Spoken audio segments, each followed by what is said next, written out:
Welcome back. Another week here. Part 2 of our college football preview. Nice to see Trevor started with not a black screen this week. There you go, Trevor. Good job. Good job. It also looks like Trevor came for our NFL preview and not the college preview. There we go. Okay. Yeah, there you go. Sorry, dude, this happens. It only happens on the show. Someone did something and I connected to a fucking Bluetooth. I couldn't hear shit. I'm sorry. Children's program. It's the teacher going back to school. Remember, you cannot swear anymore.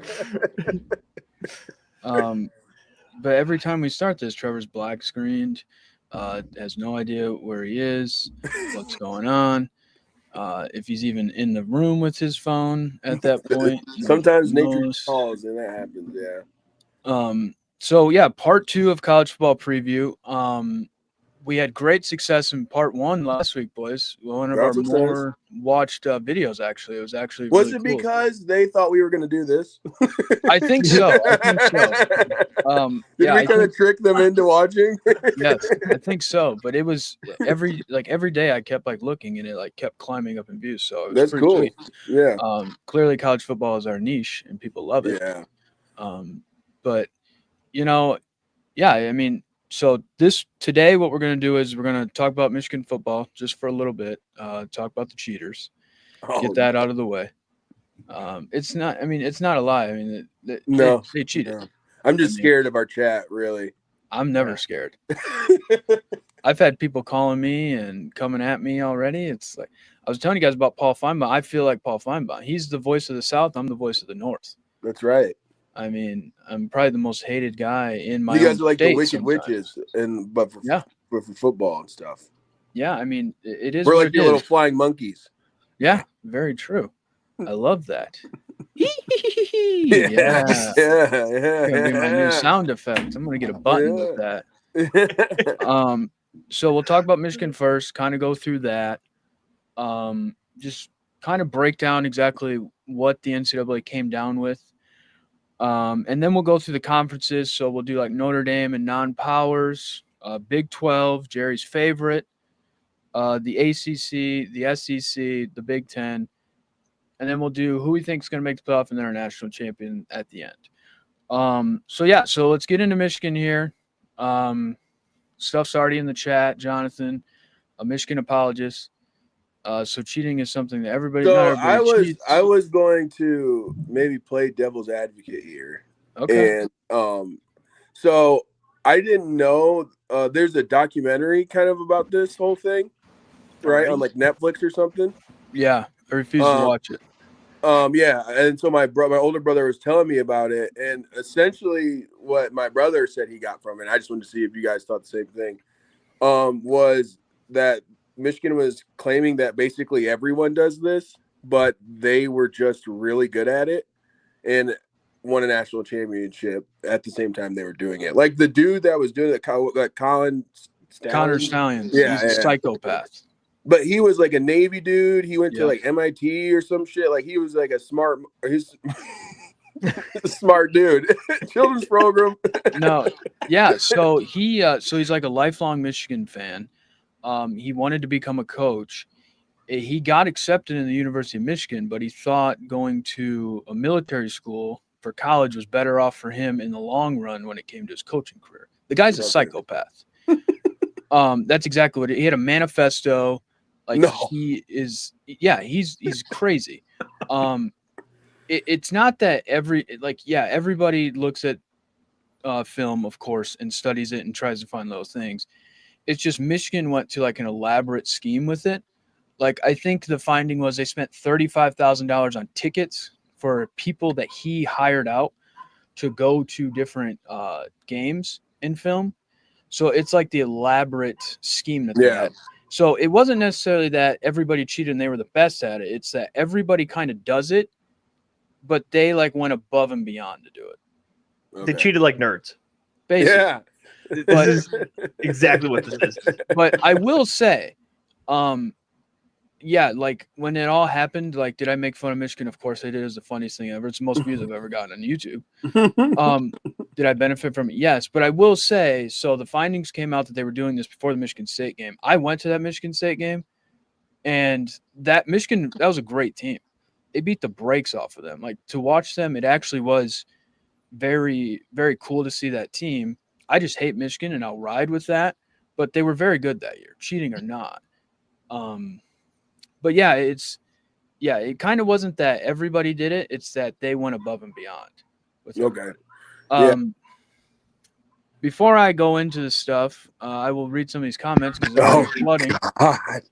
Jonathan, and that's what a child's program problem you won't learn. There's a network of people that do it. That's exactly what I'm saying. He's a Marine, support the troops, you commies. I will support the troops without a doubt.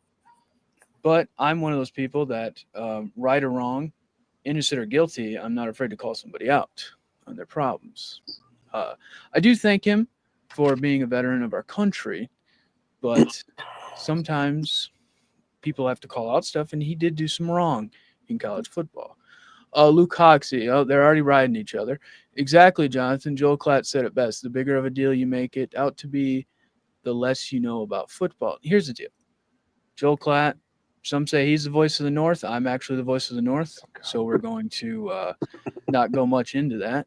But let me go into what Michigan got slapped on the wrist with, because that's basically what happened. 4 years probation, financial penalties. Basically, they got fined like upwards of like $30 million. Basically is what happened. I think like 10% of like what their budget is. They lose postseason money for like the next couple of years.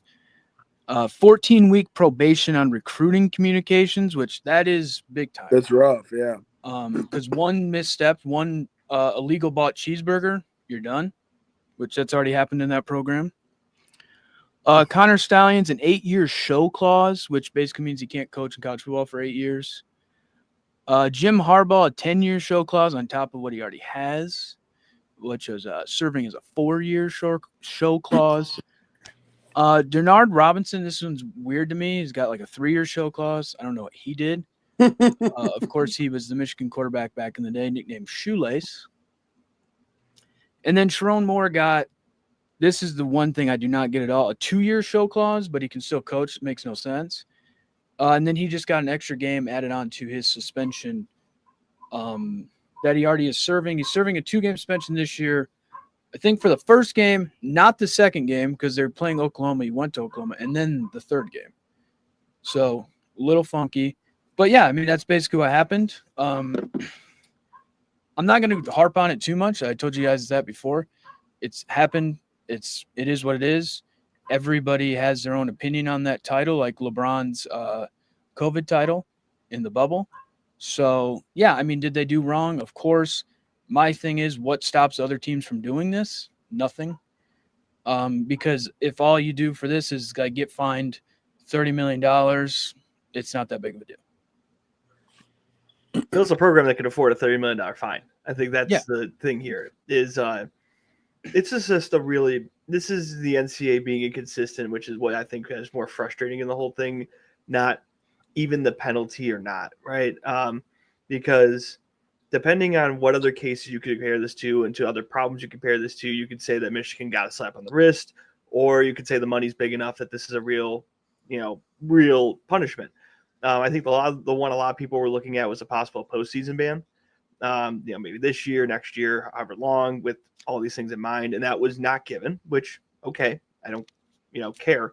But that was the one where I kind of looked at it funny because I've seen other teams, including my state institution of Missouri, get a postseason ban when they had an academic tutor help on a test, and they also self-reported these things in, and then got a pretty harsh penalty in some people's eyes. And that's not me going like, oh, wow, Michigan gets the favoritism, Missouri got screwed. It's what the NCAA does. And I think the hard part about any time now, and especially with how this game is changing constantly, like it's probably going to be pretty hard to actually get a recruiting violation.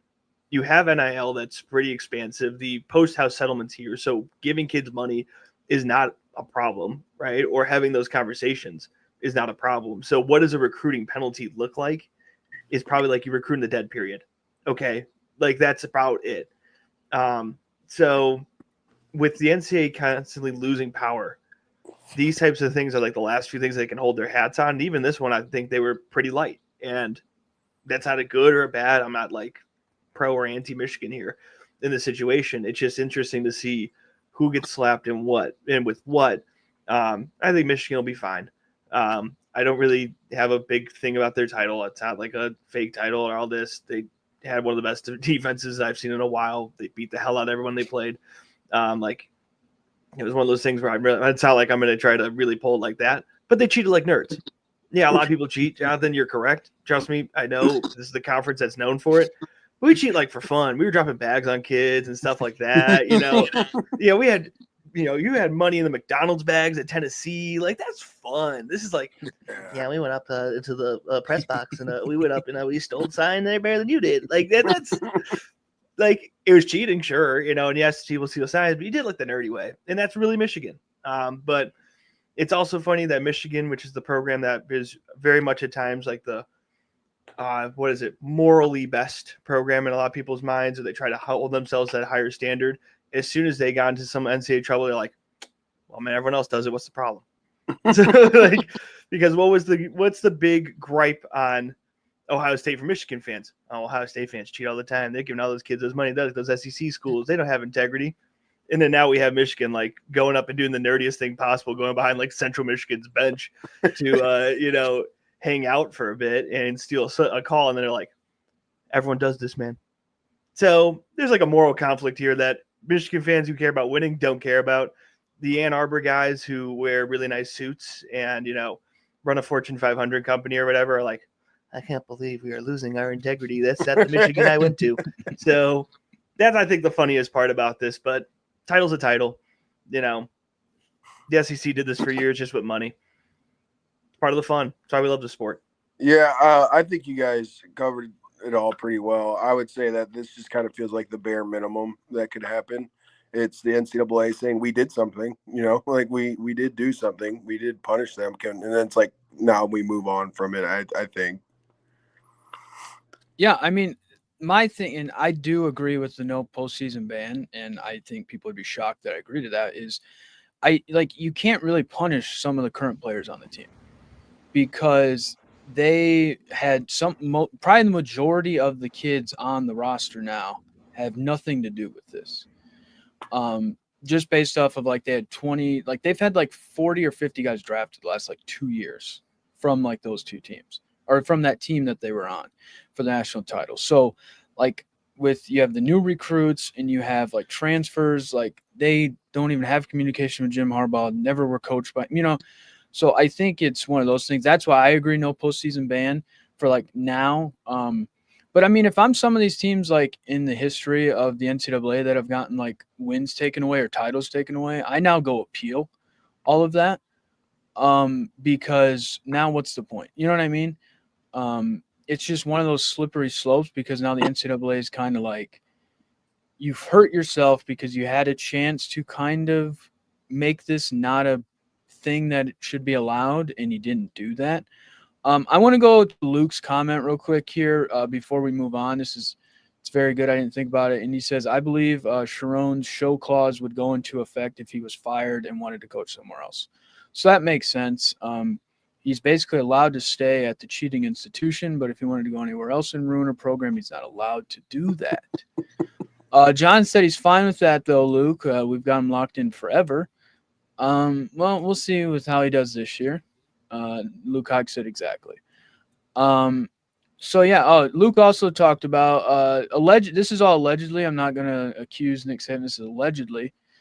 Saban buying recruits cars and paying rent for years, and as soon as NIL becomes a thing, he runs for the hills. Well, he got old. I mean, that's what happens. And allegedly also that was Central Michigan University and Stallions at Michigan, though. Clearly right there he's behind Jim Harbaugh, outfitted in Michigan gear. The M, you guys love that logo. I'm pretty sure that's him right there. So, yeah, I mean, it is what it is. We'll move on. We're years removed. They won the national title that year. Everybody accepts it, even if we like it or not. All right, moving on now. So now we will do our conference previews, outlooks here. So this is Notre Dame and the non-powers. This kind of is, something for me as a Notre Dame fan is big. I'm not going to harp too much on the Notre Dame thing just because we're going to try and go more into depth as the season previews for them. But looking at, some of the non-powers, it is interesting now in the playoff that one of these teams gets a shot at the dance, right? It was Boise State last year. They got a bye, ended up playing Penn State, didn't go very well. So I think for me, I'll start with Notre Dame, my outlook for them. Clearly, if you look on the screen, these are records from last year with these teams. I kind of pulled teams that have a chance to make the playoff this year based off of kind of what they did last year. So looking at Notre Dame, look, I think they'll go 11-1.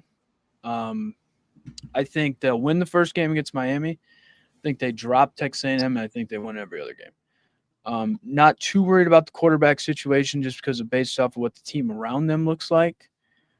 And then for me, the non-power I think that is going to make the playoff is Boise State. I think they'll go 11-1. They play at Notre Dame. I think they'll drop that game.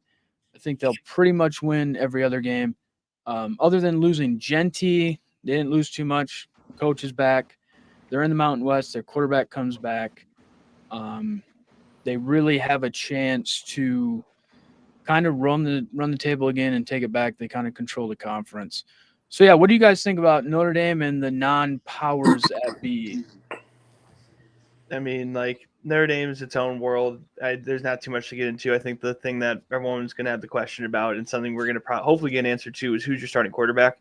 And that's kind of – I feel like we're going back to old Notre Dame conversations, which is you have a lot of talent everywhere else. Maybe not every position, but you get the general point. A really talented team, and then you're like, who's their quarterback? And then you get to play the game of, like, former Notre Dame quarterbacks, which gets really fun and really awkward for Notre Dame fans themselves. Boise State is fascinating to me. I agree with you, Caleb. I think they are the best team or most likely to get that extra playoff spot. But losing Genty does hurt a lot because that offense really ran through him, no pun intended. And the one thing that really helps Boise State is, especially in the Mountain West, is the fact that UNLV is now coached by Dan Mullen and not Barry Odom, who's really building something in UNLV. Not that I think they're completely out of it necessarily. They're probably one of those teams that can sneak around, but everything else around them kind of gets nasty. A team I'm keeping my eyeballs on in this group, there's really, two of them. It is Memphis and it is Tulane. Memphis just got snubbed out of the Big 12, if I remember correctly. Recently, there's documents that came out that they tried to pursue and actually put like a $20 million buy-in to become a Big 12 member. The conference denied them. I found that fascinating. And one of the few ways you get into the conferences you want is you win football games. So look for the investment there. That's a school that has money, but is not invested in infrastructure as well to be a Power 5 program. But, you have the guy who founded FedEx from Memphis. You can get some bands there. Tulane, on the other hand, your golf, Willie Fritz isn't here anymore. They've continued to slowly build. I really like what they're doing, but you lost your quarterback to Duke, which is going to be something I'll mention more in our ACC preview. But I've found Tulane the last couple of years to be a really tough out for teams. So keep an eye on them. The other teams here, Toledo's a MAC school. Good luck. Like, they're fun, but good luck. Army and Navy had really good years. That's a fun thing to watch. I don't think much goes on. Liberty's a CUSA school. Okay. They lost to Kennesaw State. I lost all respect. Jamie Chadwell's fun. They run a cool offense, but also you lost your quarterback to Colorado. So vibes aren't great there. And James Madison is in a Sun Belt that is really stacked and really deep, which makes it hard for them, I think, to really break through. So keep an eye on Memphis. Keep an eye on Tulane. I think they can be real sneaky. Yeah, I like the Memphis pick a lot because usually Memphis, they have that Memphis offense that's kind of always popular every year of being a pretty decent and formidable offense. I have Notre Dame making the playoffs again. I think I have the same thing as you, Caleb, where they drop it to Texas A&M because I'm actually kind of high on Texas A&M this year. So I think that'll be a tough game. But there could be a world where they don't drop that game and they can really look pretty strong. But yeah, I like the Memphis pick. These other, non-power guys, I don't really look too much into because like how we kind of talked about last week with like expanding the college football playoffs. Are there any teams in the non-powers that like you really think would win a national championship? I don't think so. Just looking at this list of teams here, I'm not like super high on any of them. I think that the other conferences, the bigger conferences, are just far more talented, obviously with recruiting and money that they can throw around and stuff. But yeah, I have Notre Dame make it to the playoffs again. And other than that, all these, I could see any of these teams going, 9-4 or, going 12-2. Yeah, I mean, so looking at some of the schedules, so Memphis, realistically, their hardest game is Arkansas, and it looks like they have them at home, which is really big for them. So other than that, the schedule is not too crazy. Tulane's schedule, though, is kind of tough when you look at like a non-power conference. They play Duke at home, which will be interesting, as Jerry brought up, their quarterback, who basically was bought from Duke. They kind of kicked their other quarterback out and brought this kid in. And then the next week they play at Old Miss. So, you go to an SEC opponent. But other than that, it's kind of just their conference. They also play Northwestern at home, but it's Northwestern. We don't really know. But out of all these other teams, they kind of do play a tougher schedule looking at non-power schools. But I mean, the hardest part is these schools are the hardest, I think, to judge because with the transfer portal now and kind of how it goes, you never really know. I mean, Army and Navy went from like 2 years ago being terrible to then being very good teams last year out of nowhere. And everybody's like, can they both make the playoff? Or hey, when they play the Army Navy game, like they're going to play that game and then they're going to play again the next week for their conference championship. So it is very tough kind of to judge. But yeah, I mean, you kind of want to go off track record with some of these things. But yeah, so here, let me get some comments here because Jonathan's being funny here. I thought Caleb was an MSU fan. I went to MSU. It's kind of like you being a Raiders fan your entire life, and the Lions get good the last 3 years, and now you're jumping on Dan Campbell. Luke Hoxie says MSU or ND, they both get BTA by Michigan. I'm pretty sure it's a child's program, so hold off on that. Jonathan, Miami by a million. Hey, Jonathan, we'll go through picks in like 2 weeks for that game. Calling me a fair weather fan. You call yourself whatever you call me whatever you want, but you're a fair weather fan. Like I said, he was a diehard Raiders guy. Lions get good. Look at him now. He's wearing Hawaiian blue or whatever they wear. Well, I will throw this while you continue to look at comments. The reason I really am fascinated in Tulane is not as much their schedule, because I don't know if they're necessarily playoff hopes. It's their coach. John Summerall has been a very, very good coach at Tulane. If I remember, he was at Troy beforehand. No, yeah, was he? I'm trying to do all the mental math in my head here. He was at Troy beforehand, replaced by Gerard Parker, as a lot of Notre Dame fans know. Summerall is one of these guys that I think the SEC, when we talk about the conference here in a little bit, is one that's going to be a little bit more active in the coaching carousel. And a guy who can step right in and has been very good at both spots is Summerall. So that's really where I keep them. A lot of these schools, I think you look at their coaches, you don't look as much at the players, because you either have guys who could jump up, like a Summerall. That's why I'm fascinated in Tulane. Silverfield's good at Memphis, but he's been there for a while, so I don't know if he necessarily makes the move. I expect regression from both Army and Navy, because Caleb, I think you made the good point that, they're both really good. These are one of the few schools that you kind of get a really good class every couple of years, right? Army, bolstered by Bryson Daly, he's gone, right? This is really the old school college football model exists at these programs. They run the triple option because you don't get the athletes, because again, they're enlisting. We appreciate your service. We do not take away from that, right? But you're not necessarily getting the 5-star kid with a 2.0 GPA. In return, also, you get a good class here and there with a bunch of seniors. You graduate them, and then you kind of struggle here and there. But so it makes it easy for a team like Notre Dame and non-powers in general to kind of skirt by. But no, keep your eyes on Tulane, because if you hear John Summerall's name for a lot of coaching positions, I would not be surprised. Yeah, I like that point. And Liberty's coach, Chadwell, he kind of feels like a Matt Campbell to me at Iowa State, where it's like he had a shot 2 years ago to really get a new job, and he kind of stayed at Liberty. And maybe now is he stuck at Liberty, or now is he going to struggle to withstand water at Liberty? Like did he miss his shot to get that job up potentially? So that will be Well, interesting. remember his time at Coastal was fascinating Yes. because he really broke off the scheme. But now we really asked, is that Grayson McCall, the Yeah. quarterback at Coastal Carolina? We're getting deep in the bag. I know people don't care about Sun Belt football during COVID, right? So I don't really want to get too deep into this. But Jamie Chadwell went from Coastal, really ran that kind of like new form triple option where they were running the ball really heavy, but had a little bit more of an air attack than a traditional triple threat. Made him real good. But a lot of people look at McCall. He was so good there. And with Liberty, there's high expectations.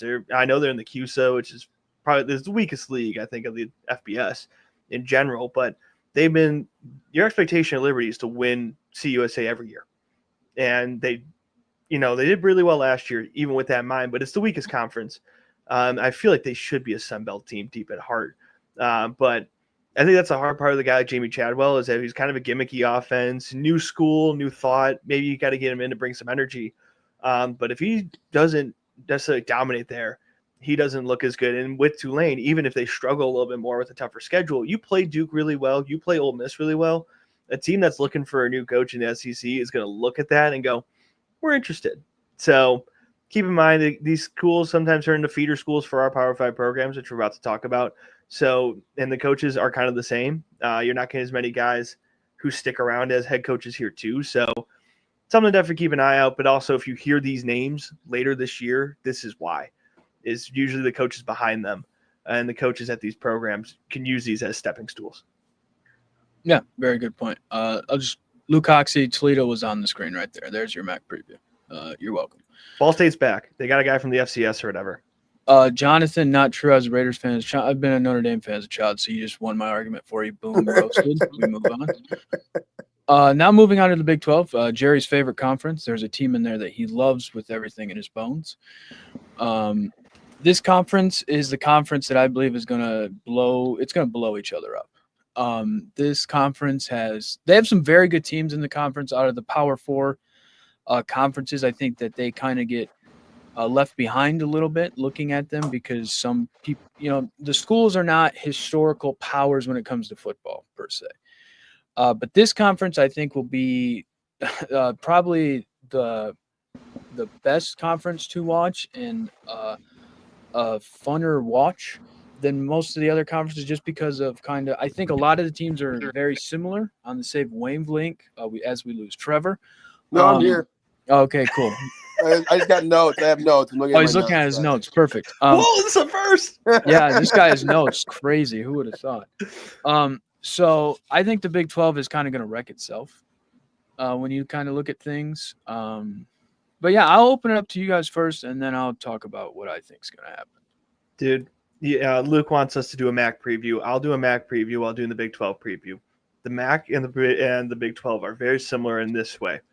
If you suck one year, you can be very good the next because every team in here is kind of on the same stepping stool. It makes, again, I think Caleb's point of everyone kind of eating themselves up, very valid and very poignant. It also gives you a conference where you can look at 7 different teams here and find a winner, right? And even for some of the teams you kind of have some question marks about, if they go on a run, things can happen, right? Obviously, the darling of this conference last year, Arizona State, backed by Cam Scadaboo, still up on the conference here because they brought a lot of the pieces back, especially on the defensive end, and you kept your quarterback in Sam Levitt. BYU is real good, but they don't have a quarterback because Jake Retzlaff is gone after hour code violations and other problems that we will not get into because this is a family-friendly show, right? Iowa State under Matt Campbell is always really solid. Colorado doesn't have a Heisman contender and a quarterback that everyone talked about, and they brought in 2 really good quarterbacks, one that they recruited, one that they got in from Liberty, right? You go down the list here, and there's so many good teams. How many great teams is kind of what's going to have to shuffle out here. The team I want you guys to keep your eyes on is Texas Tech, because Texas Tech has put a lot of money into this year. With the new rules for the house settlement, the way that Texas Tech built their roster, they basically built it as the best you could for their stature pre that settlement, because there's a certain amount you can spend X, Y, and Z, and then NIL has to really come from like Coca-Cola, not Texas Tech, like the Red Raider fan club, right? There's a difference here, and it's all annoying and painful, and it makes the sport harder to comprehend. But Texas Tech's roster is built on that last year of having your, Red Raider fan club that can kind of spend whatever money. Now, they're not the biggest spenders in the country, but for a school of their stature, they have dropped the bag. And they have done a really good job of picking a lot of good pieces. And this is a team that's getting a lot of talk. And a lot of their additions aren't sexy, but they are important. It's getting guys in the defensive end, getting guys in the middle linebacker spot, stuff like that. Where if it doesn't work this year, a lot of things get really awkward, especially because Joey McGuire, their head coach there, he is the opposite of the guy before him, which was Matt Wells. Matt Wells was like, we love transferring guys. We don't really recruit the state of Texas. That didn't work well. So they brought in a guy in Joey McGuire, former Texas high school football coach, which is a huge deal for these Texas schools, especially these programs like a Baylor, a Texas Tech, etc. Those types of connections are huge in the state. And for a while, they've been recruiting. They've been slowly getting better. And then this year with their GM, James Blanchard, a guy that you guys know because Notre Dame tried to get him in terms of talent-wise, he stayed here at Texas Tech. They have built around the pieces around here. This is a team that is really gunning, not even to win the national title, to win the Big 12. So they're the one I am most fascinated in because of how they've built their roster. A lot of contracts and everything are front-loaded, which is weird for me to say out loud, right? I feel like I'm talking about the SEC, but lying and everything else. But, like, that's a team to really watch, at least. And I heard the team I am really high on because you don't come in, and it seems like Texas Tech historically, they don't talk a lot. Like, yeah, we're in Lubbock. We know this and that. If you're getting this amount of buzz and you don't have Patrick Mahomes on the lineup, something tells me something's going on. So I'm very, very fascinated here because they are a test case in what it looks like to build a roster in that weird 3 to 4 years we've had of NIL. So they're the team I am watching the most.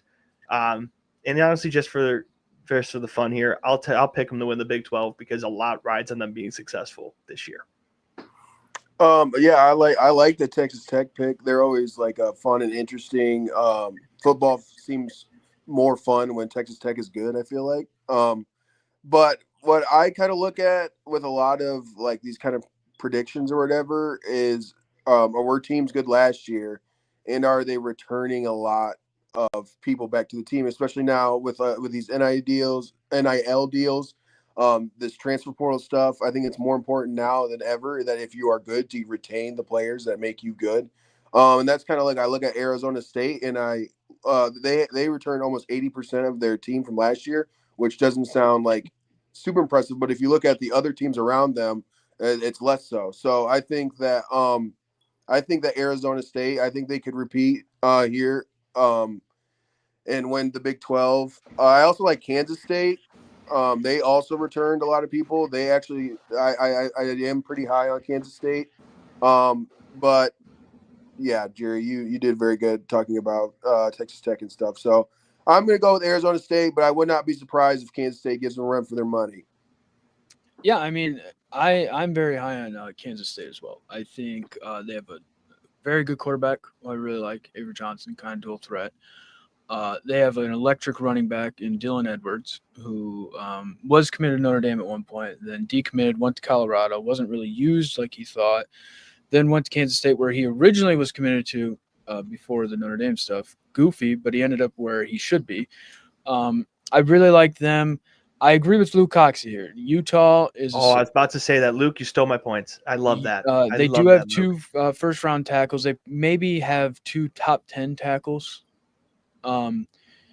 So they have a shot. Like, you expect Utah to be very good every year. Consistency is their thing. Last year they had a down year. They were dealing with the Cam Rising. Like, is he going to play? Is he not going to play thing? I think that really hampered them. I do agree with Arizona State.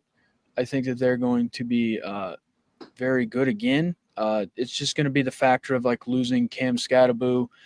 They did win a lot of games closely last year, so that's one of those things where like if you win a lot of close games the year before, can you repeat that? That's very tough to do. Um, I have Arizona State playing Kansas State in the Big 12 championship, and I have Kansas State winning the Big 12. Um, I really like them. I think in a conference where it's really wacky tobacco, really every week, they have the chance to ascend from that and be very good. But I think the Big 12 gets two playoff teams then too.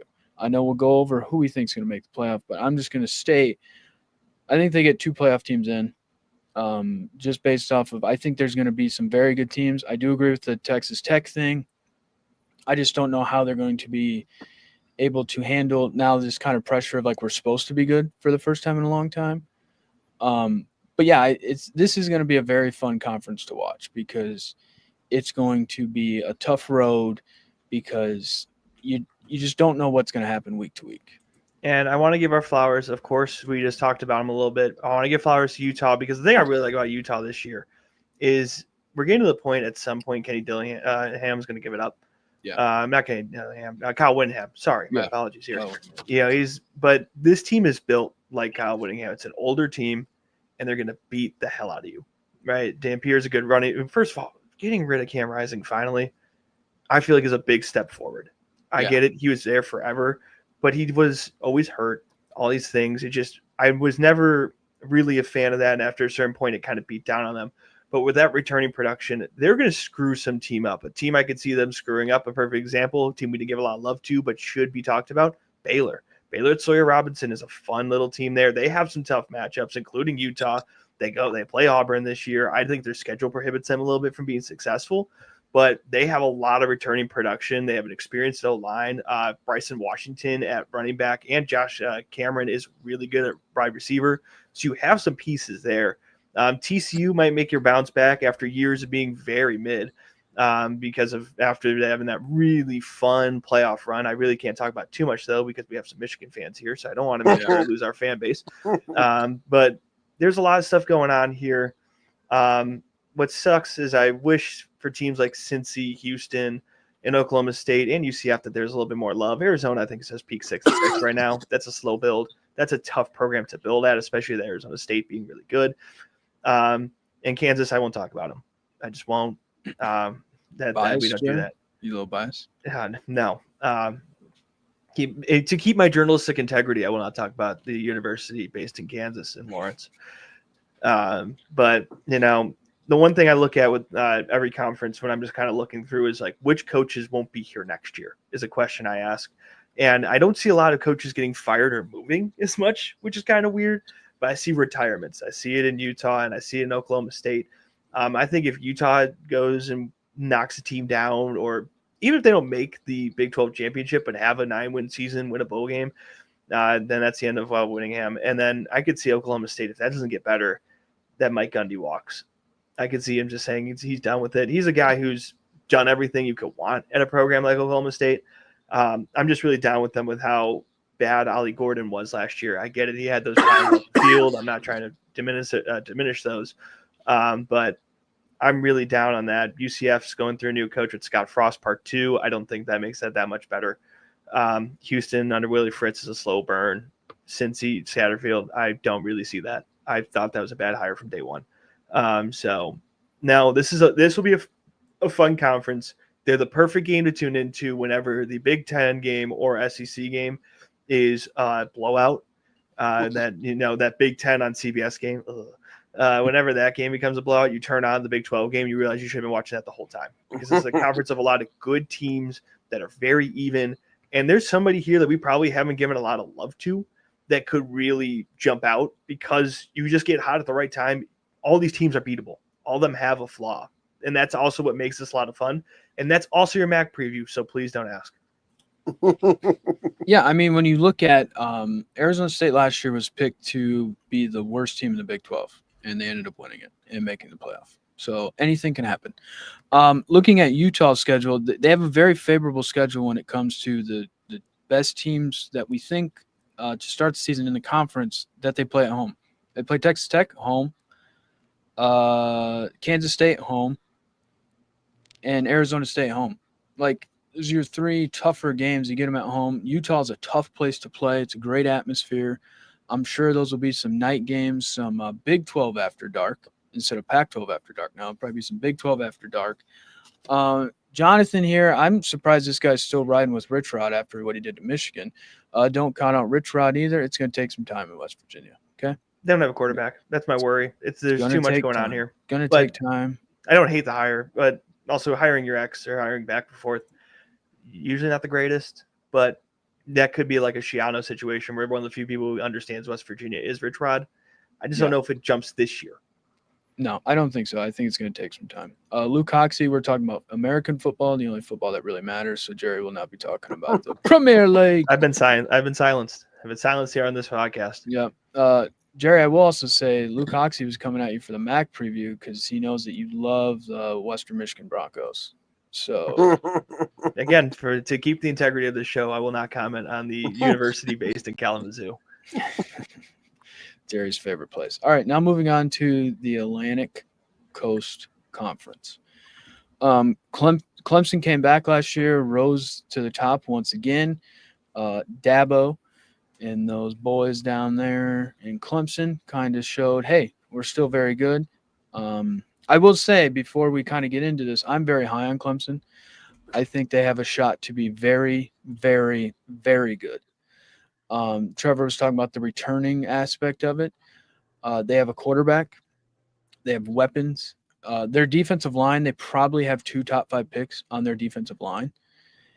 And Dabo is a coach that I think people kind of have forgotten about. I made a video years ago talking about like when they were going through their struggles, like what did Dabo do to God? And clearly he is like amend and fixed his relationship with that. He's kind of got back to his recruiting aspect. He kind of went into the portal a little bit, which he's never really done. He's now buying into the new way of college football. And I think it's going to be very, very successful for them. But I will let you guys take the floor. Dude, high on Clemson. The Clemson, this is why I wrote, these are where I actually have notes, which is going to scare everybody if I talk that much about the Big 12 with no notes in front of me. Here's where the notes kick in. With Clemson, the thing I really thought about is when they were winning those titles, they had 2 things really. They had an elite quarterback, right? We talked about Deshaun Watson, Trevor Lawrence, and they had really good wideouts. They've got both of them. Yep. That's scary. The ACC usually is kind of like you have 1 or 2 really, really good teams and the rest just kind of fight. It turns into the Big 12 very quickly with how we've talked about them. But Clemson, I'm not even that high on K Klubnik, but I know he's good. Like, do I know if he's a Heisman winner? Is he sitting in New York at the Final 3? I don't think so. But I think he could be really good. And I think with the schedule they have in front of him and the team they have around him, I am very fascinated. The one thing I will question here, and I don't want to say is a bad question, but it's the thing I'm very curious about, is what does the defense look like? Post Brent Venables, this defense has not been that good or that elite stature that has propelled Clemson into this national title conversation. Tom Allen's here now. And now Tom Allen didn't do a bad job at Penn State, but when you get Jim Knowles, when we'll get to the Big Ten here in a bit, when you get a guy like that and you swing away from your rival, a guy like Tom Allen gets to go, right? But Tom Allen's a really good defensive coordinator. I know his time in Indiana ended rough, but good defensive coordinator. They have the pieces there. What does that defense look like? Because I really think that can propel them deeper into the playoffs and propel them really far.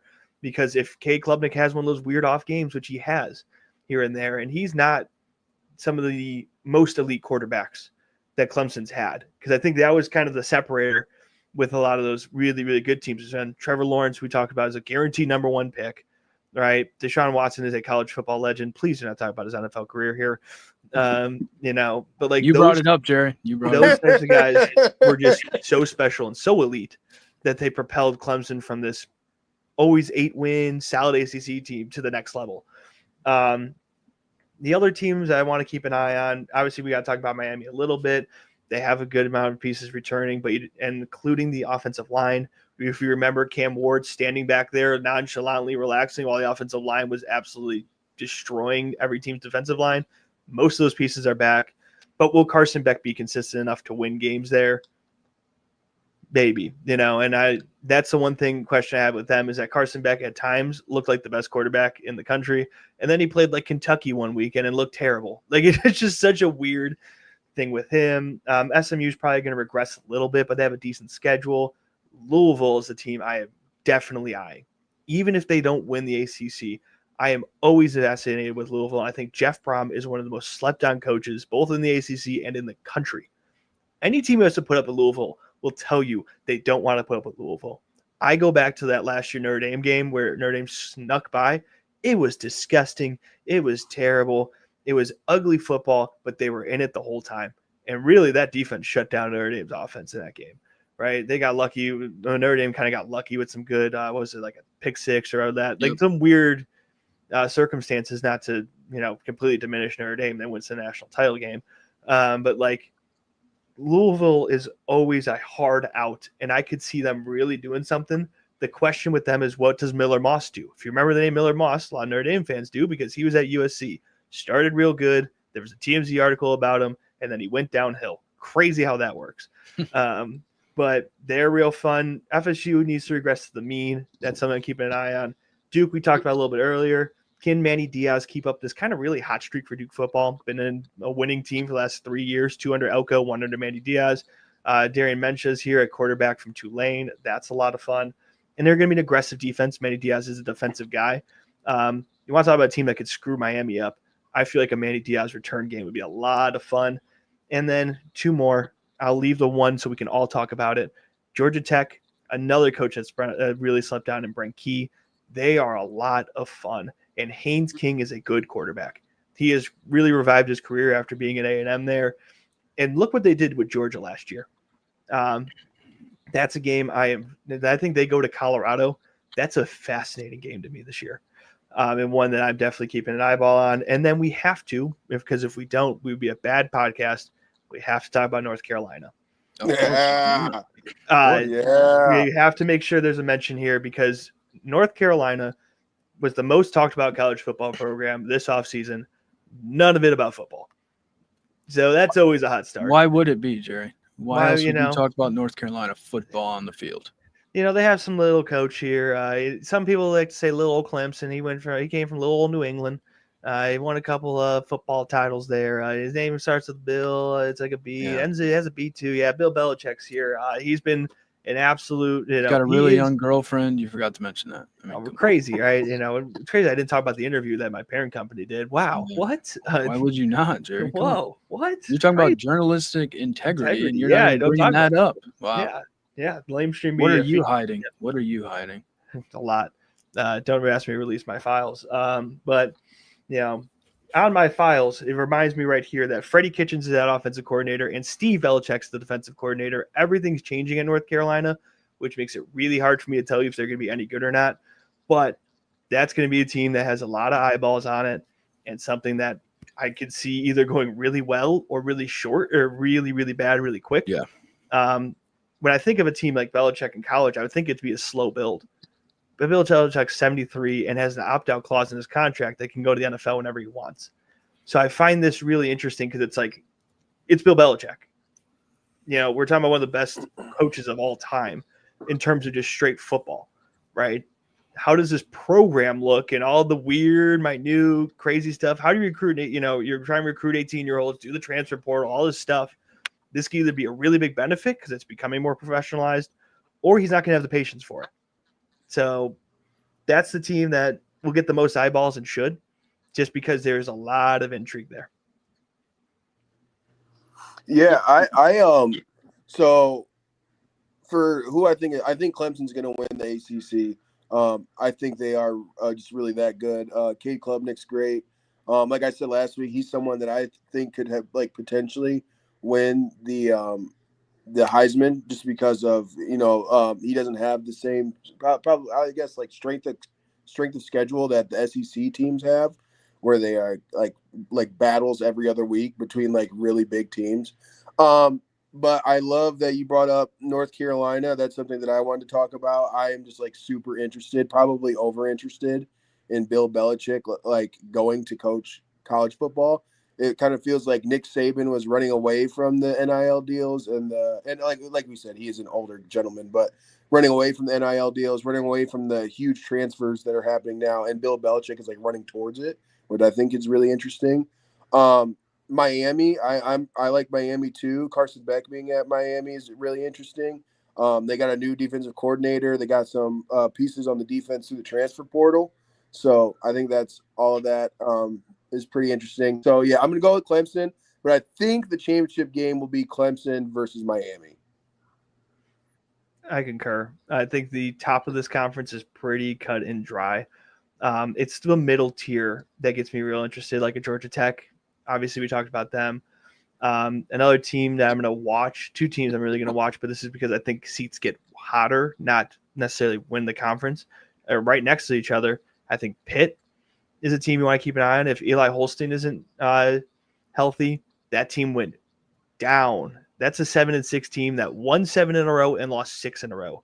That's interesting. Virginia Tech under Brent Pry has been something I've continued to monitor.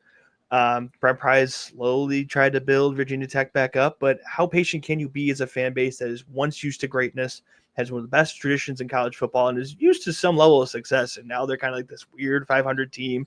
You don't play too many rivals. You're kind of in this weird spot. Like, that's a program to keep an eye on. Cal lost a lot, which sucks, especially their quarterback, which we'll talk about in the Big Ten preview. There you go. God, I keep forward selling. I'm amazing at this. It's almost like you do this for a living. Yeah, right. And the rest of the only other thing about the team I want to keep an eye on is Florida State. I know I mentioned about them earlier that they regressed to the mean. You need to have a winning season there, and they have done a lot. Let's play a game here. Caleb might have the answer. I don't know if Trevor will. Who is the offensive coordinator for Florida State? That would be Gus Malzahn. Crazy, right? Yeah, leave Central Florida to go be an offensive coordinator. Why not? Like, that's a very wild move. Their quarterback, Thomas Castellanos, already said they're going to beat Bama or something. I saw that headline floating around. So that's always fun to have. That's a great way to give your opponent some bulletin board material. Well, if this was Nick Saban, I would already pencil in Florida State as a loss. Probably put it in pen, honestly, if this was a Nick Saban Alabama team with a quarterback saying that. They've just brought in a lot of stuff and a lot of different pieces. Their defense coordinator comes from Nebraska. He was pretty solid. But I'm very curious at Norvell because 2 years ago, you just missed out on the playoffs. The next year, you win 2 games. What does this year look like? And this year kind of will determine, is the seat hot? Is it cool? There's got to be something going on there. And just wait until Miami screws up one game because Mario Cristobal doesn't know how to use a timeout. That's a guarantee. Yeah, I mean, that could be week 1. It's going to be like against like Georgia Tech. Get it right. It's like week 7. Could be. So look, I'm high on Clemson. I think we all agree they're going to win the ACC. I also agree that they're going to play Miami in the ACC championship game. My concern with Miami is Carson Beck coming in, and they have like all new wide receivers and all new weapons kind of around him. So that's why I think like early on they could struggle a little bit, but then pick it up as the season goes on once they get some connections.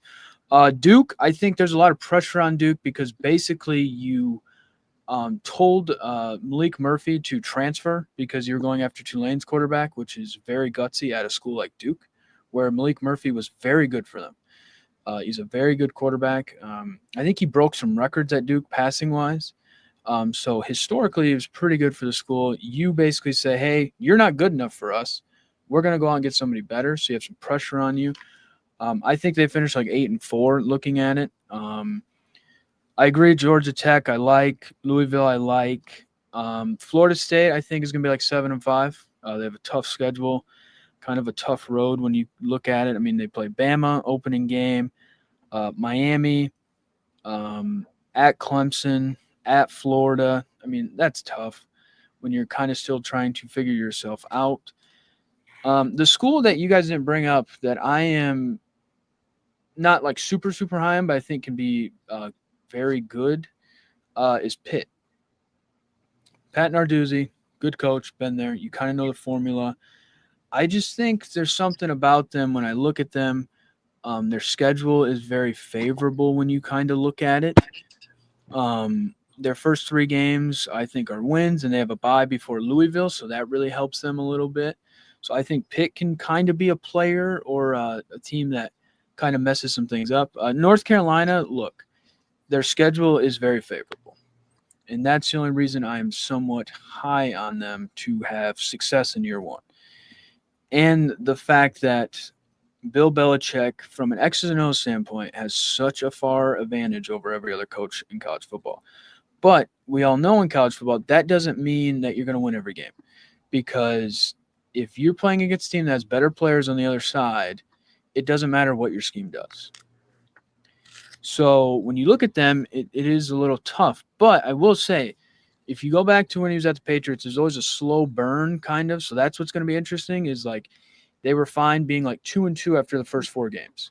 And they were kind of then figuring themselves out. College, you can't really do that. So that's what's going to be interesting. But I will say their first 4 games is TCU, at Charlotte, Richmond, at UCF. Then they have a bye. Then they play Clemson. So I think if they don't really have stuff figured out by Clemson, it's going to go downhill very fast. Syracuse was a good story last year. I don't really see them being too crazy. NC State, I think, can be a 6-6 team looking at it. But yeah, overall, I think, look, this is Clemson's conference. It's been Clemson's conference for a while. I think they kind of come in and reestablish themselves as not only an ACC power in the top of that, but a national power. I think the defense can be very good. They have players all over the field. The offense, I just think it's going to be one of those years where Clemson just comes in and it's like, wow, we're watching like 2014 again. And Clemson's very good. So, yeah, that's my take on the ACC. Nothing too crazy.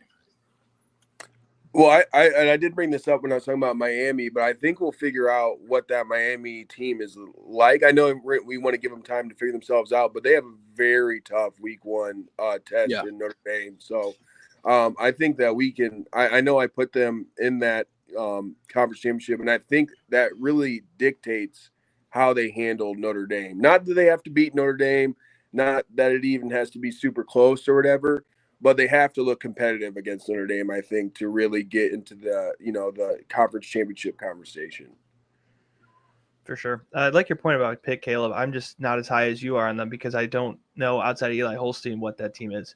And Narduzzi's, he's such a fascinating coach to me.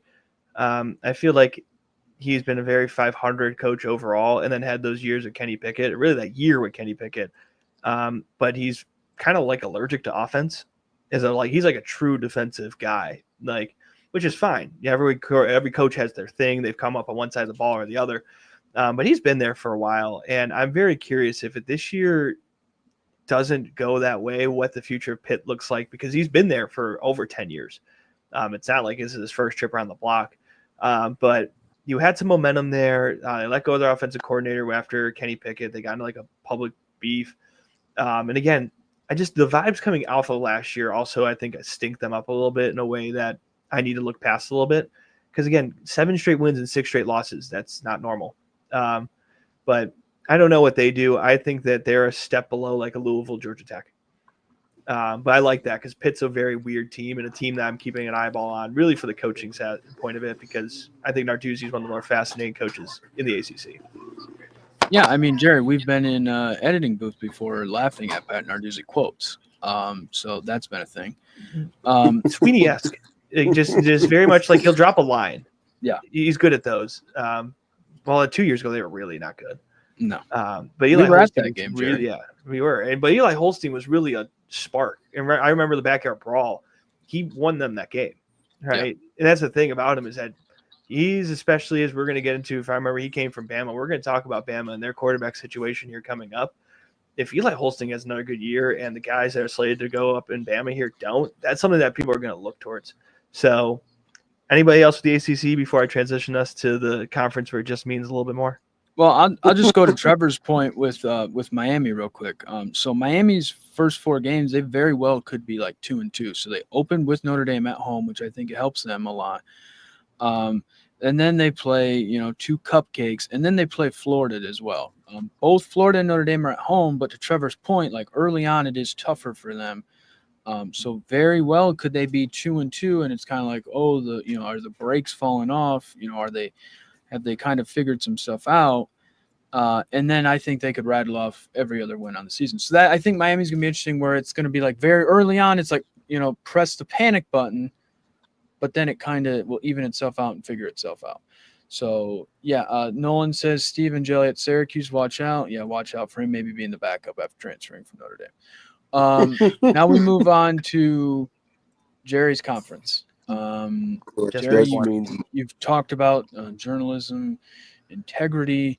I hope that you bring that when we talk about this school. Yeah, I'll go on mute. You guys have fun. And yeah, I mean, come on, Jerry. I mean, we got this handled. I think it'd be funny for us to talk about the South and you talk about the North. I think that's what we need.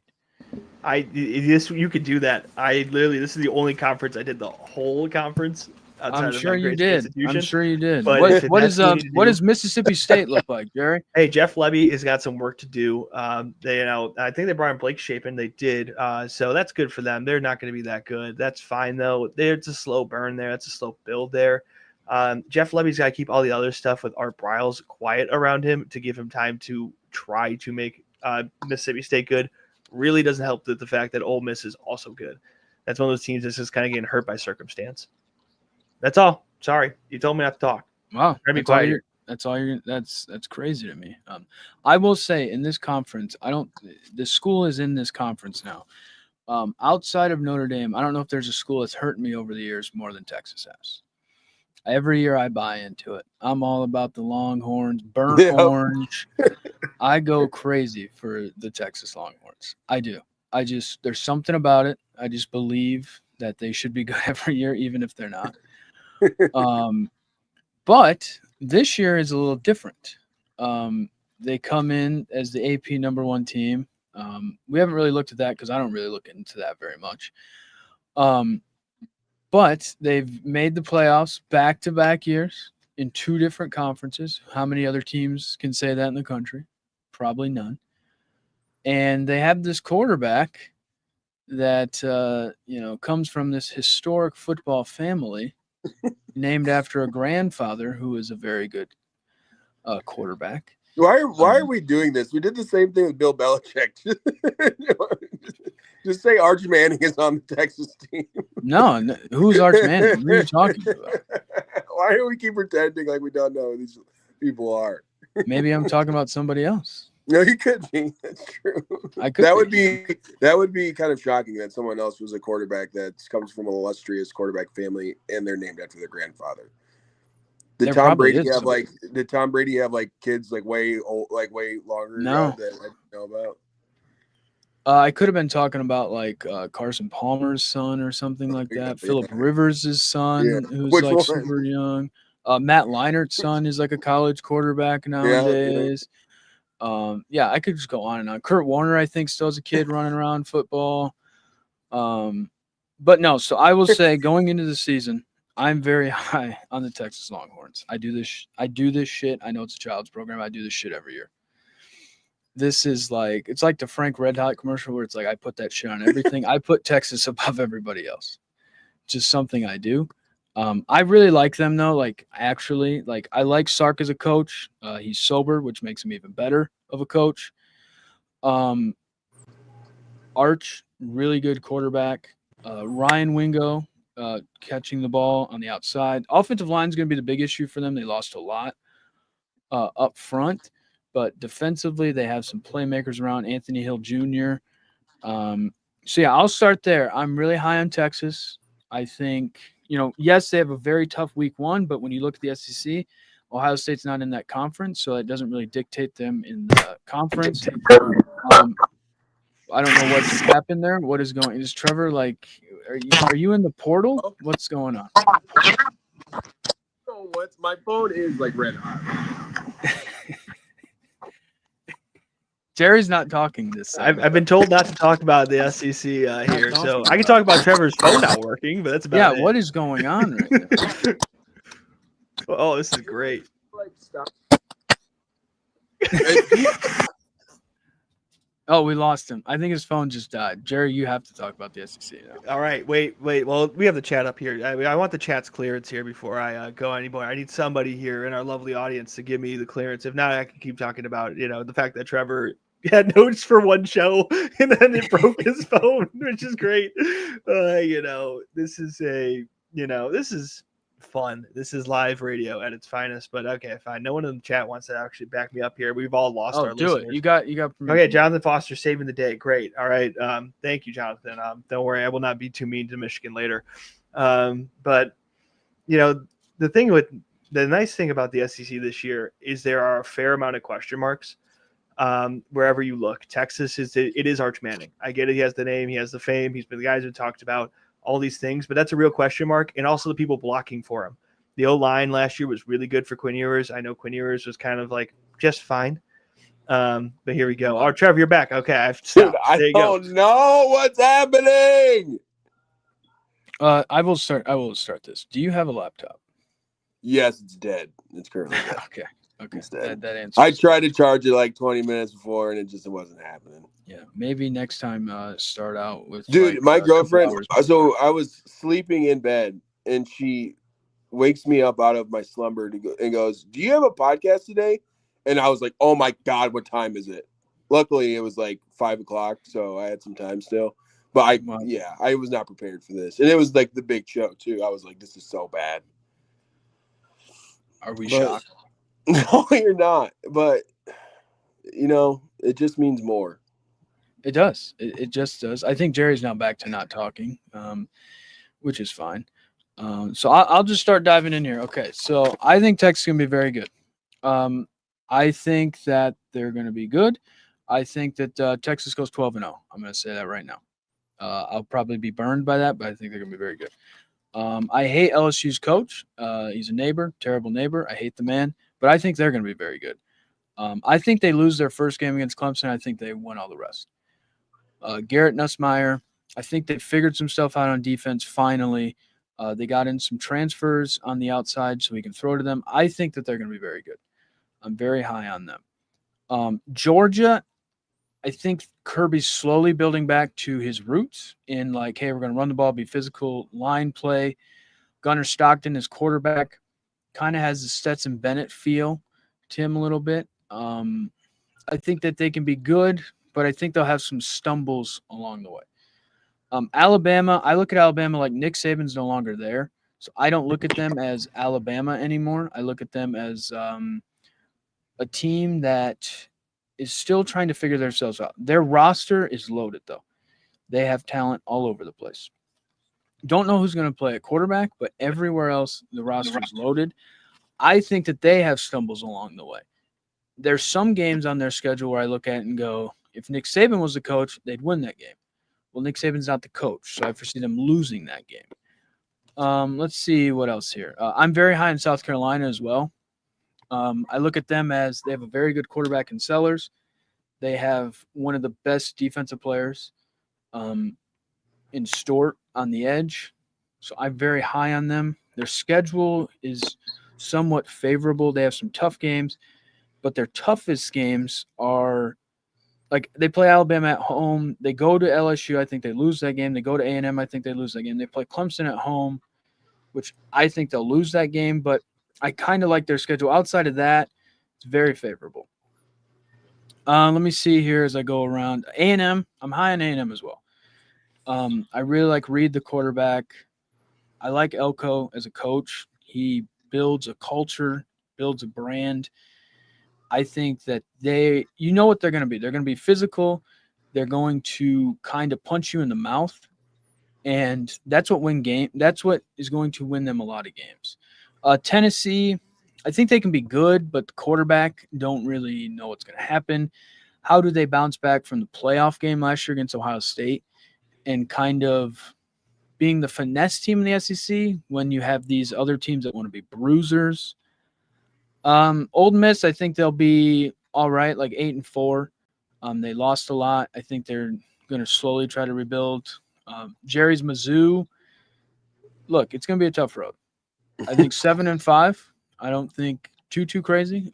Back to the mean for Mizzou. Oklahoma is the team to watch in the SEC, in my opinion, because they are a team and a program that has consistently been great for like 60 years. You now move to the SEC, and now you're not as good. You're now a team that went from like winning the Big 12, making the playoff to like now the middle of the pack. I think they have a tough road. I foresee them going like 6-6.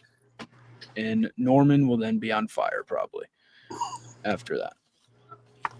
Florida, I think 8-4. Auburn, I think Hugh Freeze kind of turns it around. I like Jackson Arnold. They have Singleton, the wide receiver. I think they figure some stuff out. So yeah, that is my SEC look on things. I think that I think week one, like one of the biggest tests of the entire season, come when Texas has to go to Ohio State. I think again, kind of like it's like when Miami plays Notre Dame week one, that's like your at home test game. You know, like when you're like, hey, can we get McDonald's? That the McDonald's would be Texas at Ohio State. Then your mom's like, no, we have food at home. That's Miami and Notre Dame. Right. So that's a great, and it's actually, I didn't know where you were going with that, but you actually you landed the plane. Thank you. I have a little bit of brain fog, but yeah, I think that's a huge challenge. I think that'll tell us a lot about who Texas is. Because Ohio State's always competitive. That Big Ten is going to be. We'll talk about that in a second, but that's going to be a really competitive conference. So that's going to be like a 13-10 game to me. I think I have Texas winning that game, but it's not going to be busting down the doors, plays all over the place. It's going to be one of those games that's won by a defense. So I think I'm going to have Texas win the SEC. And I think that I have Texas and Georgia as the SEC championship. I do like Kirby Smart. I think that he is able to build a really good program. And I think that the culture that Georgia has, I know that, I think it'll be Texas, Georgia at the SEC championship. All right, Jerry, you can talk now. Jerry, you're allowed to talk. Just don't talk too much about Mizzou. Please. I'm not. I really don't want to talk about Mizzou. That's annoying. That whole state's annoying half the time.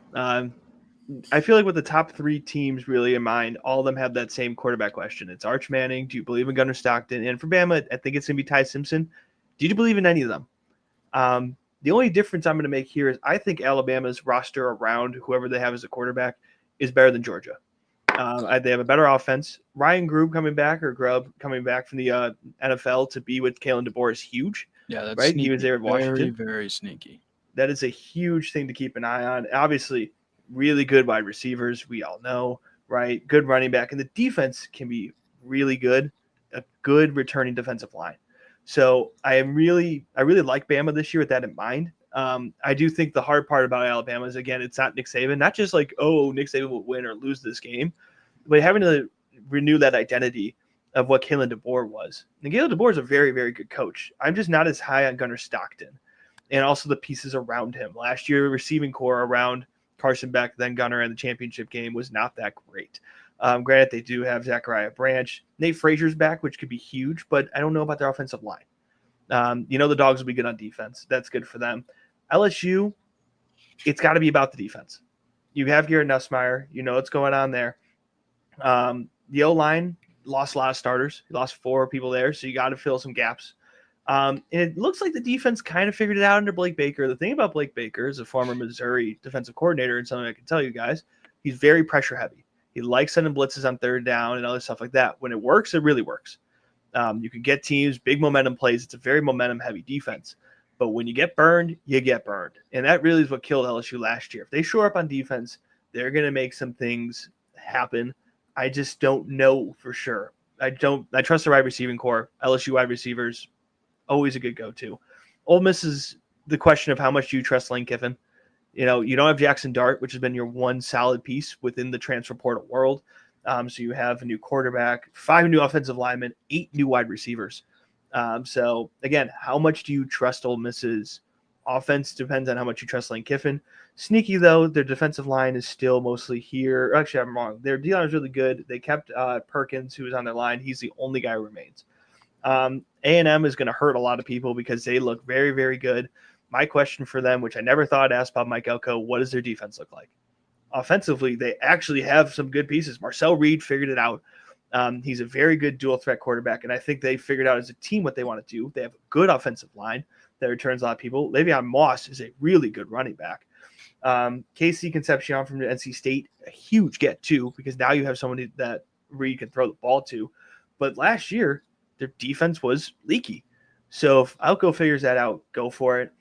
South Carolina, I think Laura Sellers, you can argue, is the best quarterback in the SEC right now. And if you don't want to do it this year, that's fine. You can do it next year. He's only a sophomore, and that's what makes him really scary. I'm worried about their back end. Caleb, you talk about some of their hardest games. It all happens in the second half of the season. So it's one of those things where I worry if you skid a little bit, like if you drop one against LSU, you go LSU, Oklahoma, Bama, A&M, Clemson. That's all in that second half. That feels like a really easy way, especially when you're trying to build narrative in the second half of the season to get yourself in the playoff position, that you could skid. Shane Beamer has done a really good job building there. The two teams you should be keeping an eye on for very different reasons is Oklahoma, as Caleb mentioned. Good points there. A lot of transfer portal stuff here. We've talked about their quarterback at good length. Why am I blanking on this name right now? Let me go to my notes. John Mateer. And then they also have Ott from California. They have brought in pieces to be really good. This is Brent Venables' fourth year. He has not been that good. If they don't figure it out this year, he's gone. At least that's my humble opinion, because they have put the money and the investment in to have talent here.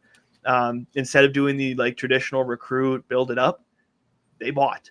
If they're not successful this year, I could see them really thinking about it. A team that's been building slowly but has a lot of pressure on them is Auburn. Very similar circumstance. You bring in a transfer quarterback. The difference with them is they have a really good wide receiver core, Cam Coleman and Malcolm Simmons. Eric Singleton's also there. You have some good people coming from your line. That's a team that's recruited really well. You're hoping now that they can finally start plugging the pieces in. Do you trust Hugh Freeze? Personally, I don't. Arkansas and Kentucky have very weird vibes for different reasons. Arkansas, I think people like Sam Pittman, but he's going to kind of tread water. They have not done enough to really be super competitive. I like Taylor Green as a quarterback. He's a true wild card. He can run for 50 yards on one play and then throw a pick the next. And then the third play, he'll fumble. He's just all over the place. Kentucky has terrible vibes. Just in general. Post Mark Stoops trying to get the A&M job, it's just been weird down there. I don't like what's going on there. My fun question of the day is, who is their quarterback? Take your guesses. Yeah, I couldn't tell you. I'm not even going to sit here and act like I know. Zach Calzada. If that's a name you barely remember, it's because he also snuck around at A&M for a bit. He's coming from Incarnate Word. He's been a college football traveler. Can you find some of that Cam Ward magic of guy coming from Incarnate Word in a different place? Maybe. And we have to talk about Vandy because they have Diego Pavia. They will be the team you should watch when they're on a second or third screen. They might not win tons of games. What they did last year is probably as good as it's going to get. But Diego Pavia and Zach Stowers, their tight end, are both still here, and they're a fun team. And they're a team. I don't know if they necessarily upset Alabama again, but they could do so. They'll do some fun things. They will probably beat somebody they shouldn't. And like last year, lose to a team they shouldn't. And see, I did all that. I did not talk about the state institution of Missouri at all. You guys thought I was going to do that. I'm so proud of you. Why would I do that? Why would I put myself through more pain? Yeah, I mean, look, you're great. I mean, that's good of you, Jerry. Your journalism is outstanding. We wish to be you someday. Yeah, probably a Pulitzer Prize winner, I would say. No, I mean, here's the thing with the SEC is you look at some of these schedules, they are it's like murderer's row. It's like going up against the 27 Yankees. I mean, Arkansas' schedule is at Ole Miss. They play Notre Dame at home, at Tennessee, A&M, Auburn, at LSU, at Texas, and Jerry's Mizzou. That is crazy. Let me look at another school. You brought up Kentucky. They play Ole Miss at home, at South Carolina, at Georgia, back-to-back weeks. Then they have Texas, Tennessee, at Auburn, Florida. Oh, my gosh. And they end at Louisville. Well, the poster child, this is Florida. Please read through Florida's schedule. Yeah, that is why a lot of people are putting them down. Crazy. And I love DJ Lagway. I do. At LSU, at Miami, by Texas, at Texas A&M, Georgia week 10, at Kentucky, at Ole Miss, Tennessee, then Florida State. Oh my gosh. I mean, that is crazy. Alabama, they start at Florida State. They have a home game against Wisconsin. By then at Georgia. Vandy at home, Mizzou, Tennessee at South Carolina, LSU at home, Oklahoma at home, and they go to Auburn at the end of the year. I mean, these schedules are just Brutal. wild. It is crazy. I mean, okay, Oklahoma, since we're doing this SEC schedule game here, Michigan at home, Auburn at home week 4, Texas at home, at South Carolina, Ole Miss, at Tennessee, at Bama, Mizzou, LSU. I mean, this is what happens when you add a million teams to a conference. And this is like the only strength of schedule that you can see out of the SEC conference. Like we love the Big Ten up here in the North. You're the voice of the North. That's right. But this is like this is like a nightmare to be in the SEC, and you have to play some of these teams. They're in your conference. Yeah. Like playing Texas, Georgia, Alabama, like in the same year, any of those teams could win the national championship. Yeah, yes. And then for Oklahoma, that has to go out of conference and play Michigan. That's just brutal, dude. Yeah, no. This is what you are falling into the group. This group here is falling into the Paul Feinbaum caller problem, which is this happens every year around the playoffs. And this is a truth to some degree, but then this is where you get Lane Kiffin tweeting about playoff reaction. Yeah. Is because you look at some of these schedules for these teams and you go into especially the other power conferences, not even the Big Ten, let's say like a Big 12 or even the ACC. Like a team like SMU last year that had a very favorable ACC schedule. You have South Carolina fans and you have Bama fans, you have Ole Miss fans going, look at the gauntlet. As you look in the preseason, you have all these big names, you have big traditions, etc. And you're like, well, they lost 3 games, but look who they lost to. This is kind of one of the cruxes of the college football argument. It will continue to be forever until we die or until we become a super conference and the Big Ten and SEC just merge and then kick out all the middle school teams, including Missouri. I guarantee you that happens. But like that's kind of one of these things where some of the best teams, you can really stumble. If you're not on top of it. And unlike years past, you don't have one SEC team that is just so much better. Like even in some of these years, you had some of those Bama teams. Yes, and remember SEC West was very not evenly divided.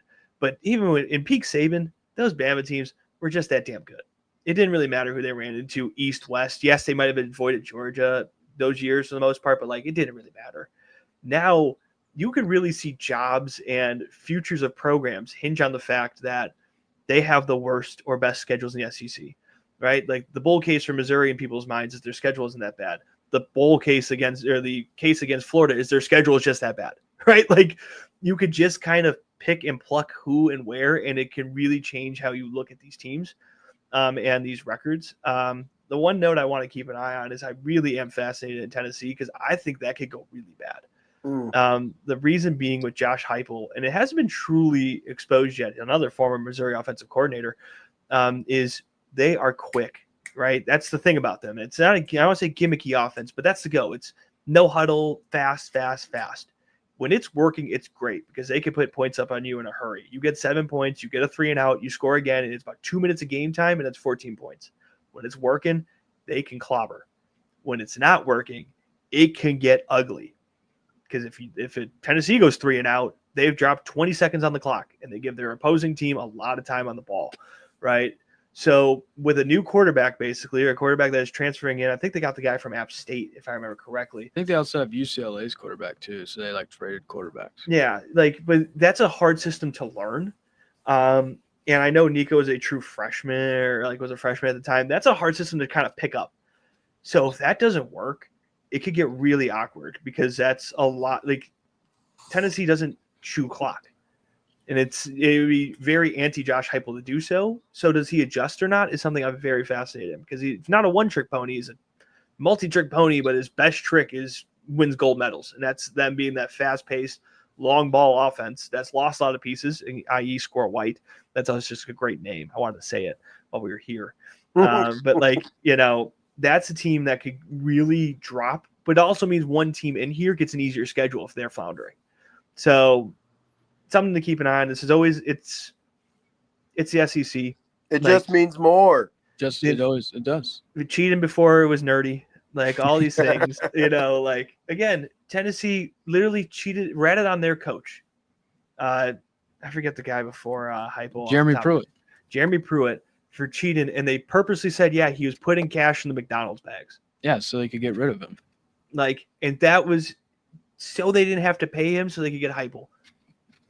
Like, it's the level of craziness. There's a lot, me, Caleb, and Trevor were talking about this before the show. One thing you have to keep in mind is a lot of pro teams don't exist in some of these states, or they're very marginal regional footprints lead to this obsession because they've had a lot of these schools have long-standing traditions, have played football and other athletic sports for such a long time, especially post-Reconstruction. But, like, what are you going to see in Alabama that isn't the Crimson Tide or Auburn? And don't say UAB. Trent Dilfer's a terrible coach. Like, same thing with Troy. Jared Parker's not that good. Don't hit me with one of those. Alabama State's probably the best out of all three of them. But, like, that's kind of the thing. When you go to Mississippi, the poorest state in the union, you're not going for the minor league team. You're either going to Starkville or you're going to Oxford. So that's part of the fun of this. You have so much riding on it. You have the crazy fans. The Paul Feinbaum show exists for this very reason, and it's on the SEC network, not on Alabama radio anymore, because of people who love these teams, the best productions, the greatest shows. But who knows? Last couple of years have not been title winners. And trust me, people down here know. Just means more. It does. So Trevor said Texas over Georgia. Jerry, who do you have? I'm going to be sneaky here. I'm going to go Bama over Texas. Okay. Whoa. Bama. The thing is, I trust the Sarkisian offense. He's very, like, I'm not necessarily worried about the offense as a whole. The defense is a little I just think Bama has so much talent, and I really, the thing with all three of these teams, and you could kind of just flip a coin, and do a little process of elimination, is whatever quarterback pans out the best, it wins the SEC, and especially this top-heavy group. And that can also even mean an LSU, right? A lot of these teams are very equal in a lot of different spots. I think Bama has the most overall talent. They have a lot of guys that are really, really good that can carry them. But this is going to be divided by which quarterback steps up, especially in this top tier of the SEC, to bring their team over the hump. And without knowing or really putting faith in any of them, I think Bama's pieces are the best. I think Gunnar Stockton's hard to do, and I don't trust the wide receiving core in general, so I think it gets a little ugly. Texas will figure it out. They'll stumble their way through, and then it's a good game against Bama in the SEC playoff game, their SEC title game. Both teams make it to the playoff anyways. Jerry just brought up LSU potentially being able to win the Natty Kill. Would you spontaneously combust if that happened? No, I wouldn't be shocked. That was the whole point of getting Brian Kelly down there, and everybody, the last three coaches have done it, so it only makes sense. I have Texas over LSU in Big Ten, or the Big Ten is we're going to go. That's the greatest conference in football in the SEC. No, I think Texas beats LSU. Like I said, I don't care for the coach at LSU. Some would say crappy neighbor around these parts. But I think they're going to be very good. To Jerry's point with the quarterbacks is I trust Arch and I trust Garrett Nussmeier. And I think that's going to win a lot of games for both those schools. But no, I wouldn't go crazy. I would just be like, wow, that's what you got paid $10 million a year to do. Like, good for you. Now we're going to go up to the north as the voice of the north. I will mute my mic here. Trevor, you should also mute your mic as a northern. Big Ten. It just means a little bit more. Yeah. Nowadays, more. I will say the nice thing about the Big Ten compared to the SEC is now that schools are legally able to pay players, the Big Ten has started to rule the world, and the northern schools have dominated. That's a fact because there's more money at these schools because, as Jerry said, to Michigan's point, is like they cheated smartly and nerdily. Well, what do nerds do, Jerry? They make a lot of money, which is what they do. And that is what is going to happen, is the Big Ten is going to continue to make money, pay their players, and dominate. But, Jerry, I'll let you go with the floor here. All right. I got there you. Go. All right. Well, we'll go down the list here to the best of my ability as we walk through here. Ohio State, congratulations. You finally got the title. But, a lot of questions still exist. Will you beat Michigan? And I think that's so funny. It is one of the few fan bases that is as crazy as a lot of those crazy SEC programs that we talk about, because you didn't beat your rival, but that rivalry loss leads to a title. The big thing in my mind is there's no more Chip Kelly. He's gone. And no more Jim Knowles, which will lead us into Penn State here in a minute. I think Julian Sainz, your starting quarterback, he needs to be just good enough. Will Howard wasn't the best quarterback in college football, but they had the weapons around him. On the offense, right, you talk about Jeremiah Smith. He just exists. He's just that good. And their new offensive coordinator, really the wide receivers coach, Brian Hartline, coming in here. I'm not really worried about that. Matt Patricia, defensive coordinator, is just kind of fun. I'm not saying it's good or bad. It's just pencil, fun. baby, the pencil. I'm worried about their front seven. I don't know how good that looks, but Caleb Downs is still that good. A lot of talent there, and I think they'll be fine. That's a team I can see being in the playoff, no problem. All my eyes are on Penn State. I think that even if you guys were to truly mute and we just went through this segment and I just stopped there, the whole preview is mostly done. Penn State has a couple tough games. They have done everything, and they have everything in place to make the run that the fans have been craving for and what Penn State's been trying to do for years. You have a senior quarterback in Drew Aller. You have two good running backs. You went to the portal for wide receivers. That was your weak point. I get it that their tight ends out there anymore, and Tyler Ward, he was fantastic. But you tried to get wide receivers. You tried to get wideouts. You got some from the portal. You have a decent defense. You know, the defense is always solid there. And you have Jim Knowles. And you got Knowles from your supposed rival. I'm not really – that's like a weird rivalry. I know it's not like it's like one of those weird, like Fox at noon plays it up like a big-time rivalry because they need to play up the Big Ten. You know, with that weird kickoff show they have that's not as good as College Game Day. But that's alleged. Okay, it's alleged. Ratings say otherwise. That's fine.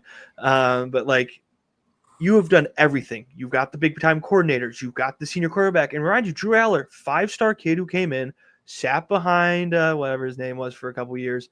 He did everything he was asked to do. You know, and this is supposed to be the guy. What happens now? If you don't win, what's next? And with James Franklin, it's a very fair question to ask. Will he win the big games? Because he hasn't. He wins all the games he's supposed to. He loses the games he's supposed to. If they want to take that next step, you've got to win there. They're the biggest question mark. They're the biggest exclamation point. They will determine what the rest of the Big Ten looks like, because if they are dominant and all the pieces work, no one should stop them.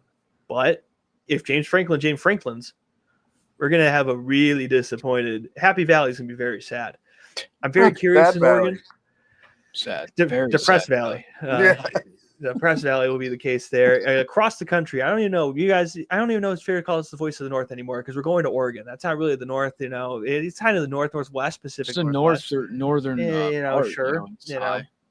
Far away from the equator. That's pretty north. I don't know if they're drinking as many beers in Wisconsin as they are in Oregon, but that's fine, because I'm very Oregon curious. Dante Moore is a quarterback that every other fan base knows about because he either committed there or played against them for a little bit. This is the first year for a while Oregon hasn't had a transfer QB that's like a fifth year that they could turn into a future draft pick later in the draft, or like in Bo Nix's case, really jump up. So Dante Moore is going to be a really big question mark. I'm really high on Dan Lanning. I think he's a very, very good coach. He's done a very, very good job there. And I don't see him leaving immediately, because he's the hot name, especially on the Pacific Northwest of coaches. There's not a lot of jobs I think would really entice him to leave, unlike a Cristobal and other guys back there, or Chip Kelly to go to the NFL, etc.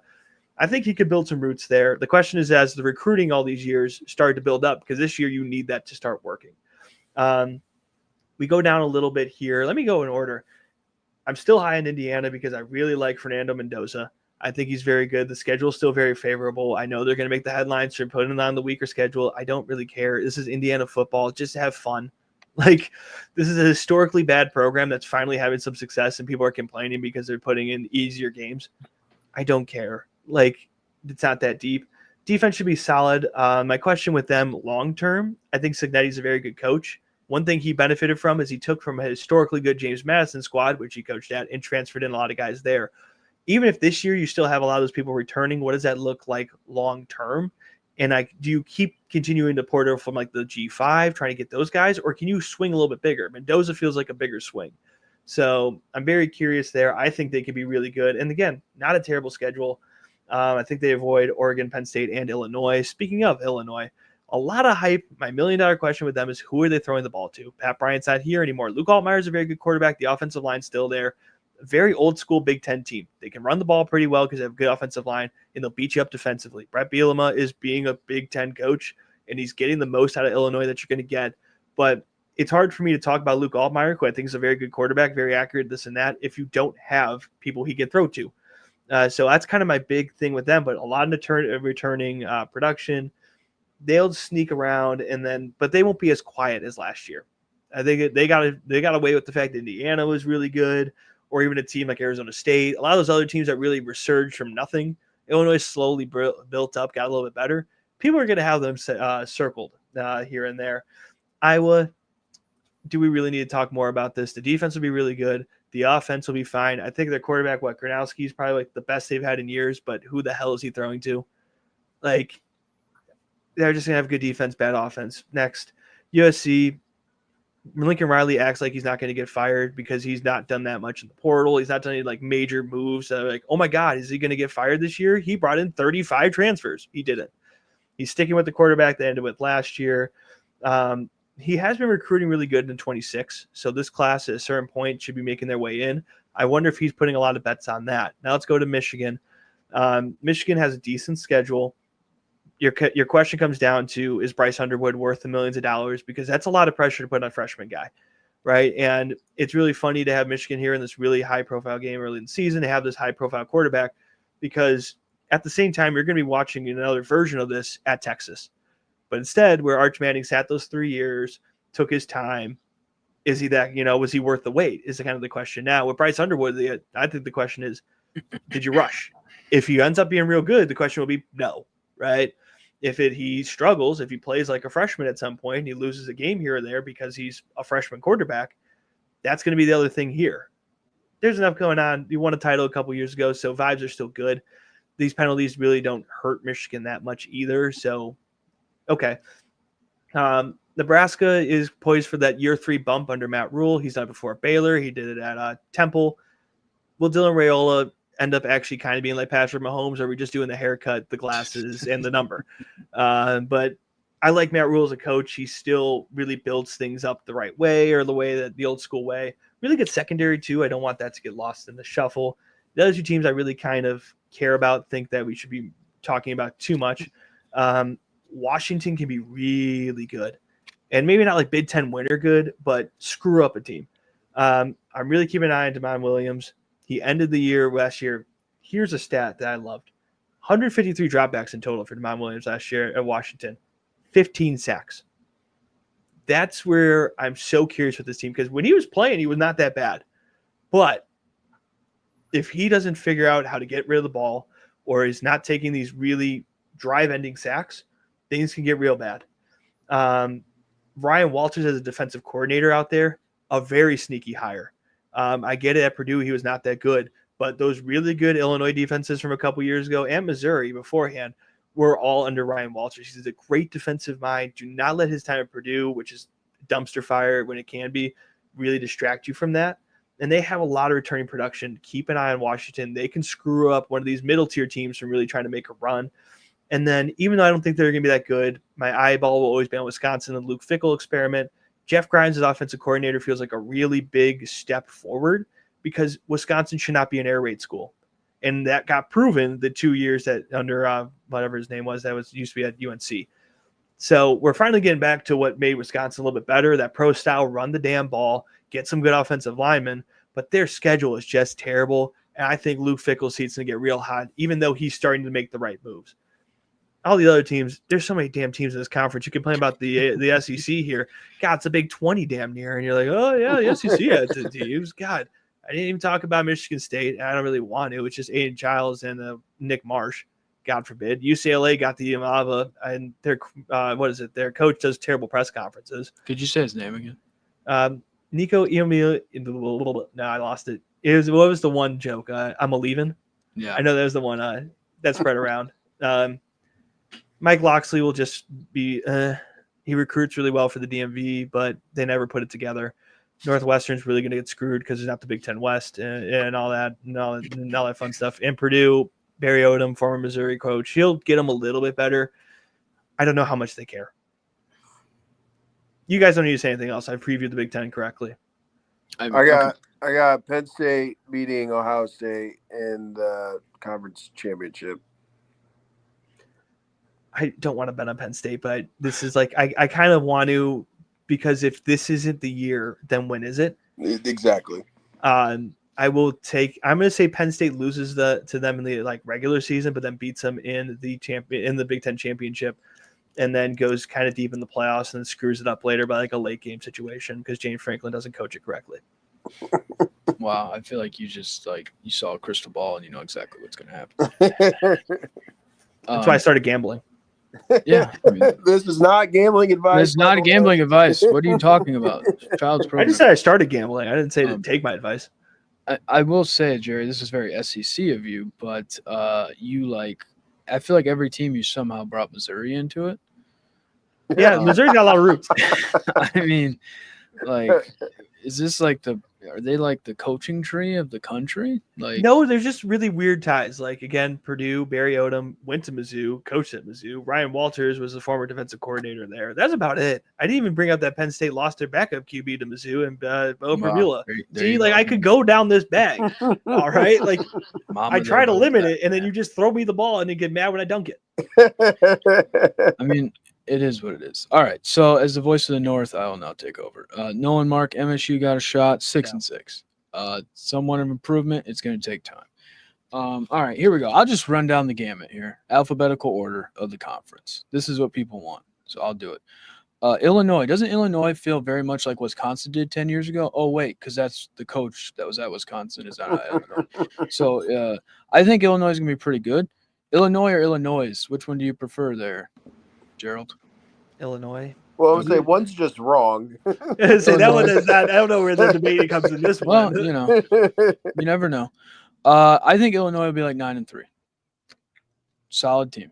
Indiana. I don't think the SIG's not going to be put out yet because the schedule is. I mean, I think it's like Make-A-Wish. I mean, honestly.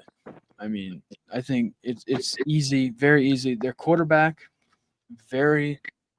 has a chance to be very good. I will say that. So I think Indiana will be like 8-4, 9-3. Iowa 7-5. I just pencil them in every year of 7-5. Maryland 5-7. Michigan. Here we go. This is what the people really want. Oh man, can we get a drum roll for this? I'm nervous. I think that the Michigan Wolverines will be better than last year, but not the top of the Big Ten yet again. I think they'll be 9-3. I think that when you look at it's not about like Sharon Moore, it's going to be about the pressure that he has now that you brought in a guy like Bryce Underwood. So does he play early? Do they play the kid from Fresno State? That kind of thing. What's going to happen? They go to Oklahoma very early. I don't know if that's going to be a night game or a noon game, but it's just that's a very early road game. They go to Nebraska in week 4. I'm high on Nebraska for some reason. So I think that's going to be a tough game for them. So they just have some games where I could just see some things with a freshman quarterback. They're going to be better than last year, but 9-3. Minnesota 6-6. I feel like that's the Iowa thing where it's just like whatever. Nebraska. I like Nebraska. Their schedule, very, very easy in my opinion. Nebraska has a chance to start like 7-0, 8-0 if you look at the schedule. But I think they'll finish 8-4. That's just what I think. Northwestern 3-9. Okay, Ohio State here. I think Ohio State has great talent. Ryan Day finally he didn't get the Michigan hump off his back, but he got the national title hump off his back.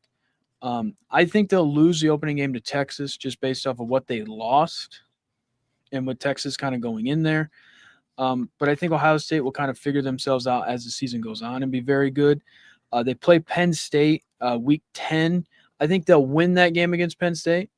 It's at home for them, but it's also based off the James Franklin and big games. And then I think this is finally the year that Ohio State beats Michigan. I just think it will happen. Oregon, I like 10-2. Dan Lanning, like Jerry said, is a very good coach. They've recruited well. They have weapons for Dante Moore. I've heard about Dante Moore, it feels like, for 10 years at this point. So I think he's going to work out. Penn State, 11-1. I think they lose that game against Ohio State. I mean, there may be no team that has more pressure on them than Penn State. Yeah. I mean, they're loaded all over the place, it feels like. James Franklin is he's a very good coach. Just for some reason in big games, he doesn't have success. So I do agree with Jerry that he'll probably fumble it along the way. Purdue, terrible, 3-9. Rutgers, terrible, 4-8. UCLA, dumpster fire, 6-6. USC, sneaky good here, 9-3. I think that they showed some signs against Notre Dame where they can be very good. And Lincoln Riley still has some stuff in the bag. The defense, they'll slowly figure that out. I just think they have a shot. The schedule kind of favorable for them when you look at it. So I like them. Washington, I like Jed Fish, 7-5. I do like the swap. They lost Steve Belichick as defense coordinator and got the guy from Purdue. I think they upgraded in there. Like people probably looked at it as a loss, upgrade. Wisconsin, dumpster fire, 6-6. I think Penn State's going to win the Big Ten over Ohio State. I think they're going to avenge the loss in the regular season. And then it's going to be like, all right, since Penn State did that, are they going to win the national title? But this conference, like Jerry said, there's so many teams. Yeah. There's so much going on here. I am actually really proud of you. I really expected you to just be like, Michigan's going to be 4-8 and just watch our chat erupt. But you didn't. I'm going to, like, I think that what's going to hurt them is they lose a lot on defense. Up front, they lose a lot. The Will Johnson in the back end doesn't really hurt them because he didn't play most of the season last year. They have some pieces. What I like about Michigan is they understand who they are as a program. Like, be physical, run the ball. They're not like trying to figure out who they are. So I really like that. It's going to take some time, slowly. But it is interesting looking at like the Big Ten schedules. It's like not like the SEC where it's like murderer's row. It feels like it feels very winnable for a lot of teams, I will say. You're just making if we had a fan base past the state, like past the Mason-Dixon line right now, Caleb, you might be able to run for Congress. Because this is in the again, we go back to this. Am I the voice of the South now and not the North? The points you are making are very much like you would call in to Paul Feinbaum. I've considered it. Like you would call in from state of Michigan, and everyone would berate you afterwards. But if you came and go, yeah, I think the Big Ten schedule is really a lot of the teams get a favorable thing, unlike the SEC. Everyone's got a hard schedule in the SEC, dude. You might be able to go to an LSU tailgate and drink for free. I may start calling it the Little 10 at this point. This is so funny and ironic because, again, also, in case anyone thinks we do more work on this podcast than we do, we don't. We chat once a week, and it's Caleb texting if we're good for the time we go to. It's usually like a thumbs up. So it's not like me and Caleb or Caleb and Trevor or anybody's really coordinated a point here to be like, yeah, but like you're throwing the lob here to the SEC folk, and this is kind of funny. Like I find that hilarious, but I think the Big Ten's a little bit more top heavy than the SEC this year, which is fine. It's just like I feel like it all comes down to what is Penn State, which is really weird. Like, Penn State, it's a program that has a lot of history of being very good. They feel to me almost like Clemson did for a long time, with a little bit more history, which is you knew they were going to be very good. But for a long time, Clemson was your 8-win ACC team. They'd stumble where they shouldn't have. They'd lose the games they were supposed to. They'd win where they were supposed to. Penn State's done that to the nth degree. Like, I think they're 0-6 in games they're favored in the last 2 seasons, and like 32 of 30s. They've won all 32 they're favored in or something like that. It's something crazy. So it's just like, can James Franklin do it? And I think the worst part is that James Franklin is done. It's not like he gets blown out in all of these games. Is that there are so many that are so close that it's just like at a certain point you got to hope that you get back to the mean and you win a couple. But if they don't do it, then this conference blows wide open. And like if they struggle, it could go anywhere. But it's hard for me to see Penn State really struggling to the point where it blows up outside of like an Ohio State, because Ohio State's human. Again, their quarterback situation's fine. You've lost 2 really good coordinators. I think Hartline's a fine replacement at offense. Defensively, I don't know as much about Patricia and the college system, and their front seven, again, not as strong. So I think there's some real questions there. Right? But like past Penn State, which is the obvious one, everyone's questions get really big, and it can become really chaotic, especially without two separate conferences within the conference. The divisions is what I'm going for. Words are hard, but it's got to be Penn State, right? It's got to be Penn State winning it, or else I don't know what happens. Maybe this sets off the carousel. Yeah, it almost feels like too good to be true, kind of. You know what I mean? Like it's like we're all like it's got to be them. Like they have great players that all over the place. Like it almost feels like it's like everybody's jumping on them to where it's like, does that just cancel each other out? But and they're coming off a year that Ohio State's won it all. Yeah. Like you are now running into them, not like, oh man, Ryan Day's really fighting for his job. Like Ryan Day's always fighting for his job. Ohio State's crazy. Like it just is what it is. But it's not like, oh my God, if Ryan Day doesn't win the title this year, he's gone. No, he's won the title. Like there's a little bit of ease, just a little. I know the Michigan thing still exists. Trust me, I've not forgotten our friends here, right? But like, it has to be them. And they're because outside that, then it gets really chaotic, which I'd like to see. So maybe I'm rooting on Penn State's downfall just so we have a more fun Big Ten. Could always happen. All right, as now we come on to up on 2 hours. Wow, it hasn't felt like 2 hours, but Jerry talked about that just shows how good this show is that we don't really communicate. We just kind of riff off each other, and it works very well. That's just what we do. Okay, like we put in our time and we dominate. That's what we do. V.O.C. podcast just means more. It does. It does. I mean, we're the voice all over the country. That's what I say. You're not really the voice of the North or South, Caleb. You're the voice of the people. Yeah, that is very true. I've Caleb's run for office just keeps growing. I mean, it could happen. Anybody can win nowadays. Who knows? All right. As now we get into the 2 hour mark here, I say now we go through who the 12 teams we think are going to make the playoff. We do that, and then we make our national title game predictions, and we wrap this college football preview up with college football starting next week. Woo! Big time. So who wants to go first? You want me to do this live? Yeah. I didn't write down 12. So we're going to do it as we go.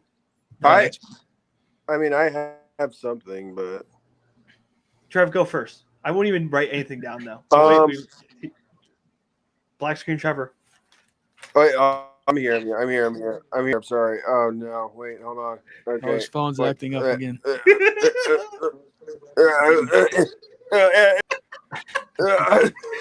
Help me! Help me! Sounds like he's doing a bad. No. His 12 team deleted. Oh my God! He lost him again. All right, fine, I guess. When he goes to his notes, he's lost it forever. Dude, paper always wins, man. All right, so I got 12 slots to fill. All right, let's go by conference. I said Bama was going to win, so Bama gets in. They were going to play Texas, so I'll put Texas in there. Penn State, and I'm not doing this in order. I feel like that's impossible to try to do. Let's put the 2 in there. Penn State, OSU, that's easy 4. We'll do the third best teams from each of these conferences. So as I look through my notes, well, actually, I'll throw Clemson in first. They throw Clemson. They play Miami. We'll put Miami in there. That's my 6. See, I'm halfway through. This is doing that hard. Trevor's back. He's alive. Dude. My phone doesn't like it when I leave the StreamYard. So I went to go look at my notes for who I had, and it yelled at me real bad. So don't leave. Chris Berman impersonation is.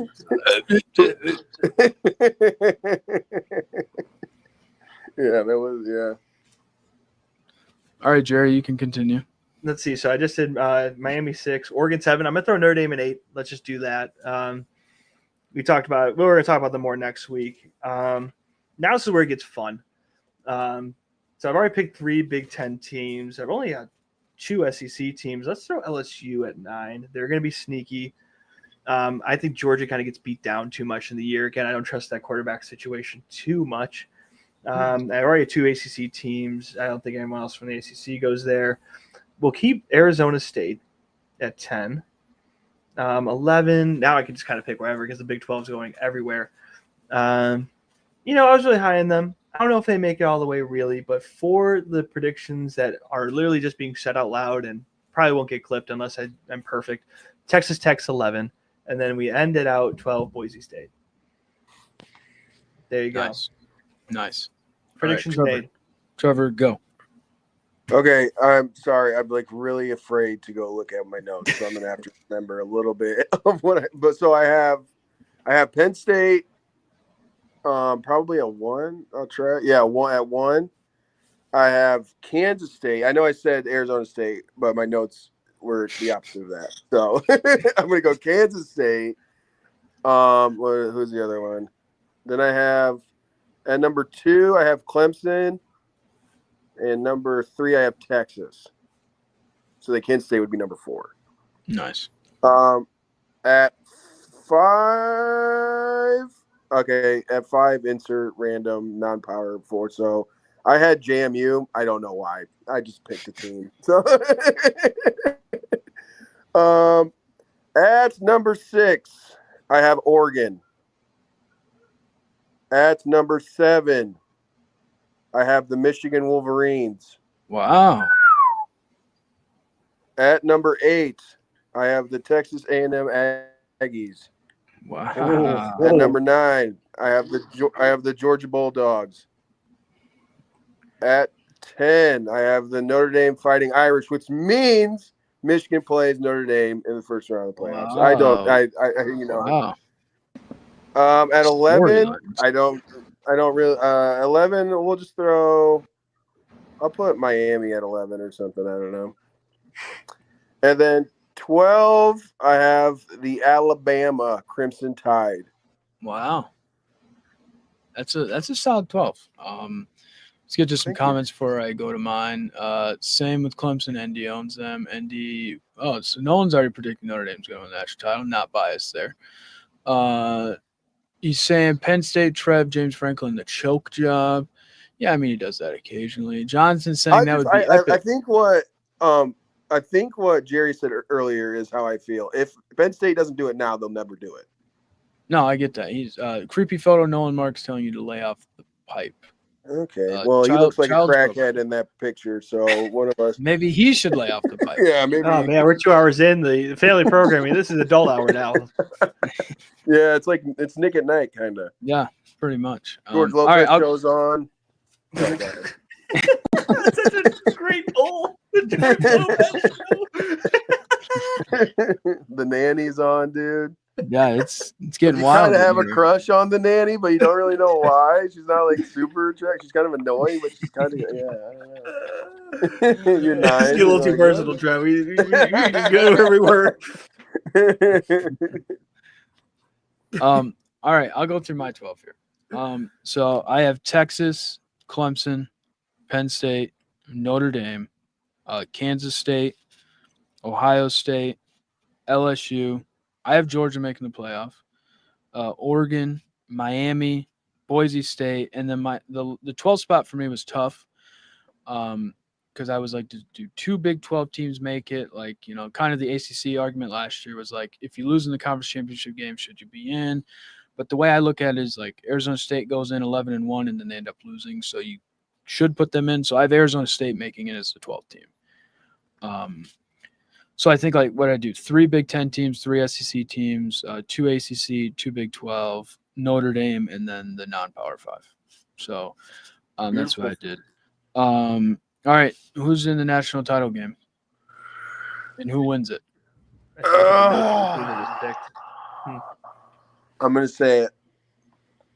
All right, Penn State, Texas. Penn State wins. Trevor has Penn State. I'll go full bullish case. I'll go Penn State, Bama. I say Texas gets beat up, and then Bama makes it all the way through because they figured out a quarterback position. Ryan Williams decides to be an absolute monster. Kalen DeBoer desires everybody that he's a really good coach who took a team in Washington all the way to the championship with similar talent and similar pieces. So Alabama wins for Jerry. Wow. I don't trust I don't trust James Franklin. I don't either. That's why I was scared to say what I said. I really like this because we all have 3 different choices. That's what I really like. I have this is tough because I wrote it down, but I've yet to really pick it. As I've thought about this here, I have Texas playing Clemson. I just think they're the 2 best teams in the That's a good country. one. I like that. And I just think that they're going to rise above the crop of things when you look at it. I agree with Jerry. I think like Penn State could make like the Final Four, the semifinal game, and then they have to play in either Texas or Clemson. And I just think something's going to happen where it's just not going to happen for them this year. That Drew pick 6. Oh, it's gonna hit like Yeah, crap. it's going to be something like that. It's just like the pressure of being in that game, going up against a coach like Sark, and then going up against a coach like Dabo, where like Dabo's done crazy things before to win games. So it will be very interesting. And then I have yet to decide who I think is going to win it. But I think for me, it's like I just go with like just the talent, being there, the veteran presence. Sark comes close yet again, but I think Clemson wins it. I just something I like about Clemson. I like Cade Klubnik. I like the weapons. I really like the defense. It's just something about it. It just feels like Dabo has gotten just trolled the last couple of years. He, gets into the ACC championship game last year. He wins it. They played Texas in the first round last year in the playoff. I think he gets revenge this time. And I don't know. I just think Clemson wins it. There's, I don't know, something about it. Just I like it. Yeah. You're very orange in your picks here. Yeah, I orange. Orange marker, 2 orange teams. Like, well, if you know me, like deep down inside, orange is like my favorite color. At least it wasn't maize, because that get real awkward real quick. Yeah, no, that's never gonna happen. That get really awkward. But I do love how like we all had 3 different choices. That's the beauty of this, and we're all gonna be probably wrong. Watch it be someone different. Yeah, I mean, because there's a lot of good teams, right? Like, Texas, really good team. Notre Dame, if they figure out the quarterback, can be very, very good. Ohio State, LSU, Georgia, Alabama, or like that is what is so nice now about the transfer portal NIL is it went from like 1 or 2 teams, having a chance to win the national title to now like we have 6 to 8 teams that could win it, and that's what makes it fun. And it's going to be track. It's maybe if we remember, see who got the most right or whatever when it comes down to the big dance. Yeah, we can definitely do that. I wrote down who we all picked to win the national title. Okay, perfect. So I have that written down. But yeah, guys, it's going to be a fun season. I'm excited. It starts next week in week 0. Very fun matchup too. Farmageddon week 0 in Dublin is absolutely nuts. I know we'll talk about that a little bit. I don't mean to do a full game preview, but like that's a really good week 0 game. Dublin's a fun place to go see a sporting event. As someone who's been to Ireland just once, great time. Vibes are very high. But like, I want to end on this because I haven't bought the game yet, but I'm thinking about doing it. I need an honest opinion from you two, and maybe even our chat. How good is College Football 26 this year? I've heard mixed reviews, and maybe we do a quick Dynasty update. Again, I don't have the game right now. It's on sale, which is why I'm thinking about it. I need to know, though, is it worth $50? Did you play 25? I did. It's pretty similar to that. Pretty similar. Just like updated rosters. A couple things have changed. It's like more customizable, I would say. But I mean, updated rosters, I think, is like the biggest thing. So maybe not really worth I mean, like there are some things I don't like. The Road to the Glory, the high school stuff is terrible. Yeah, they completely ruined it. I shut that off when I do Road to Glory. They ruined it. If you try to do like a 5-star quarterback, if you don't hit, you get objectives that you have to do each drive. If you do not do all of them, and some of it's like rush for a 50 plus like yard rush. If you don't do that, your score goes down. Like every time I do it, I go from like a 5-star to like a 3-star. And then it's like, oh, freaking, Tulane wants you to come be their backup quarterback. I'm like, what are you talking? I'm not playing Road to Glory to be Tulane's back. I want to be the best quarterback ever. Another thing that frustrates me because I saw this would be like, it's like kind of fun to do. I was watching this guy. He was doing kind of like a look back at like Josh Allen's career, and so basically he was playing as like a nowadays like a 99 basically Josh Allen at Wyoming. But you can't really create that character. He had to go in as like Wyoming just happened to have a guy who doesn't have an NIL deal as like one of their 4 quarterbacks, and then he changed his name, changed all that stuff. It is customizable, but at the same time, you're really handcuffed to what you can do. So, Yeah. I mean, if you want to, I think recruiting's harder, so that makes Dynasty a little bit more fun. Like the recruiting tree is not as OP as it was last year. Like there's reasons to do things like motivator or tactician instead.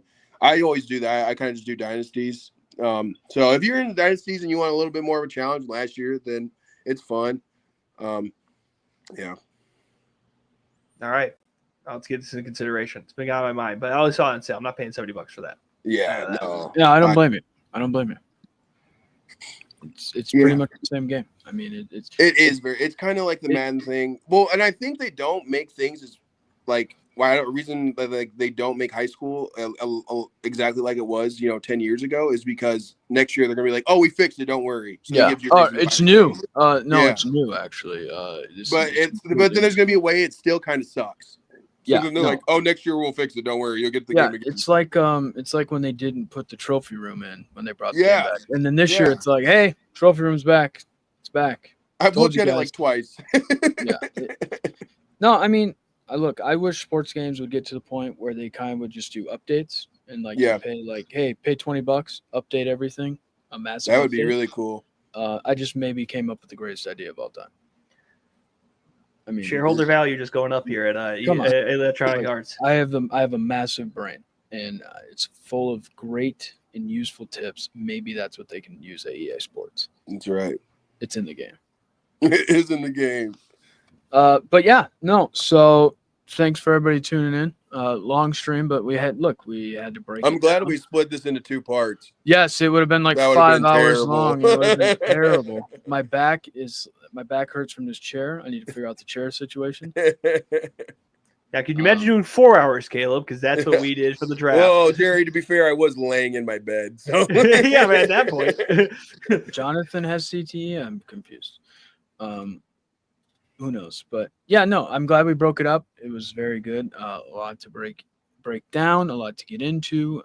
We will be doing something similar for NFL, probably not as in depth, of course, but something similar probably in the next couple of weeks. Yep. As that season is still yet to come. But yeah, I think it was good. It was fun. College football's back and so excited. Bigger and better than ever. As always, thanks for watching, and we'll be back next week.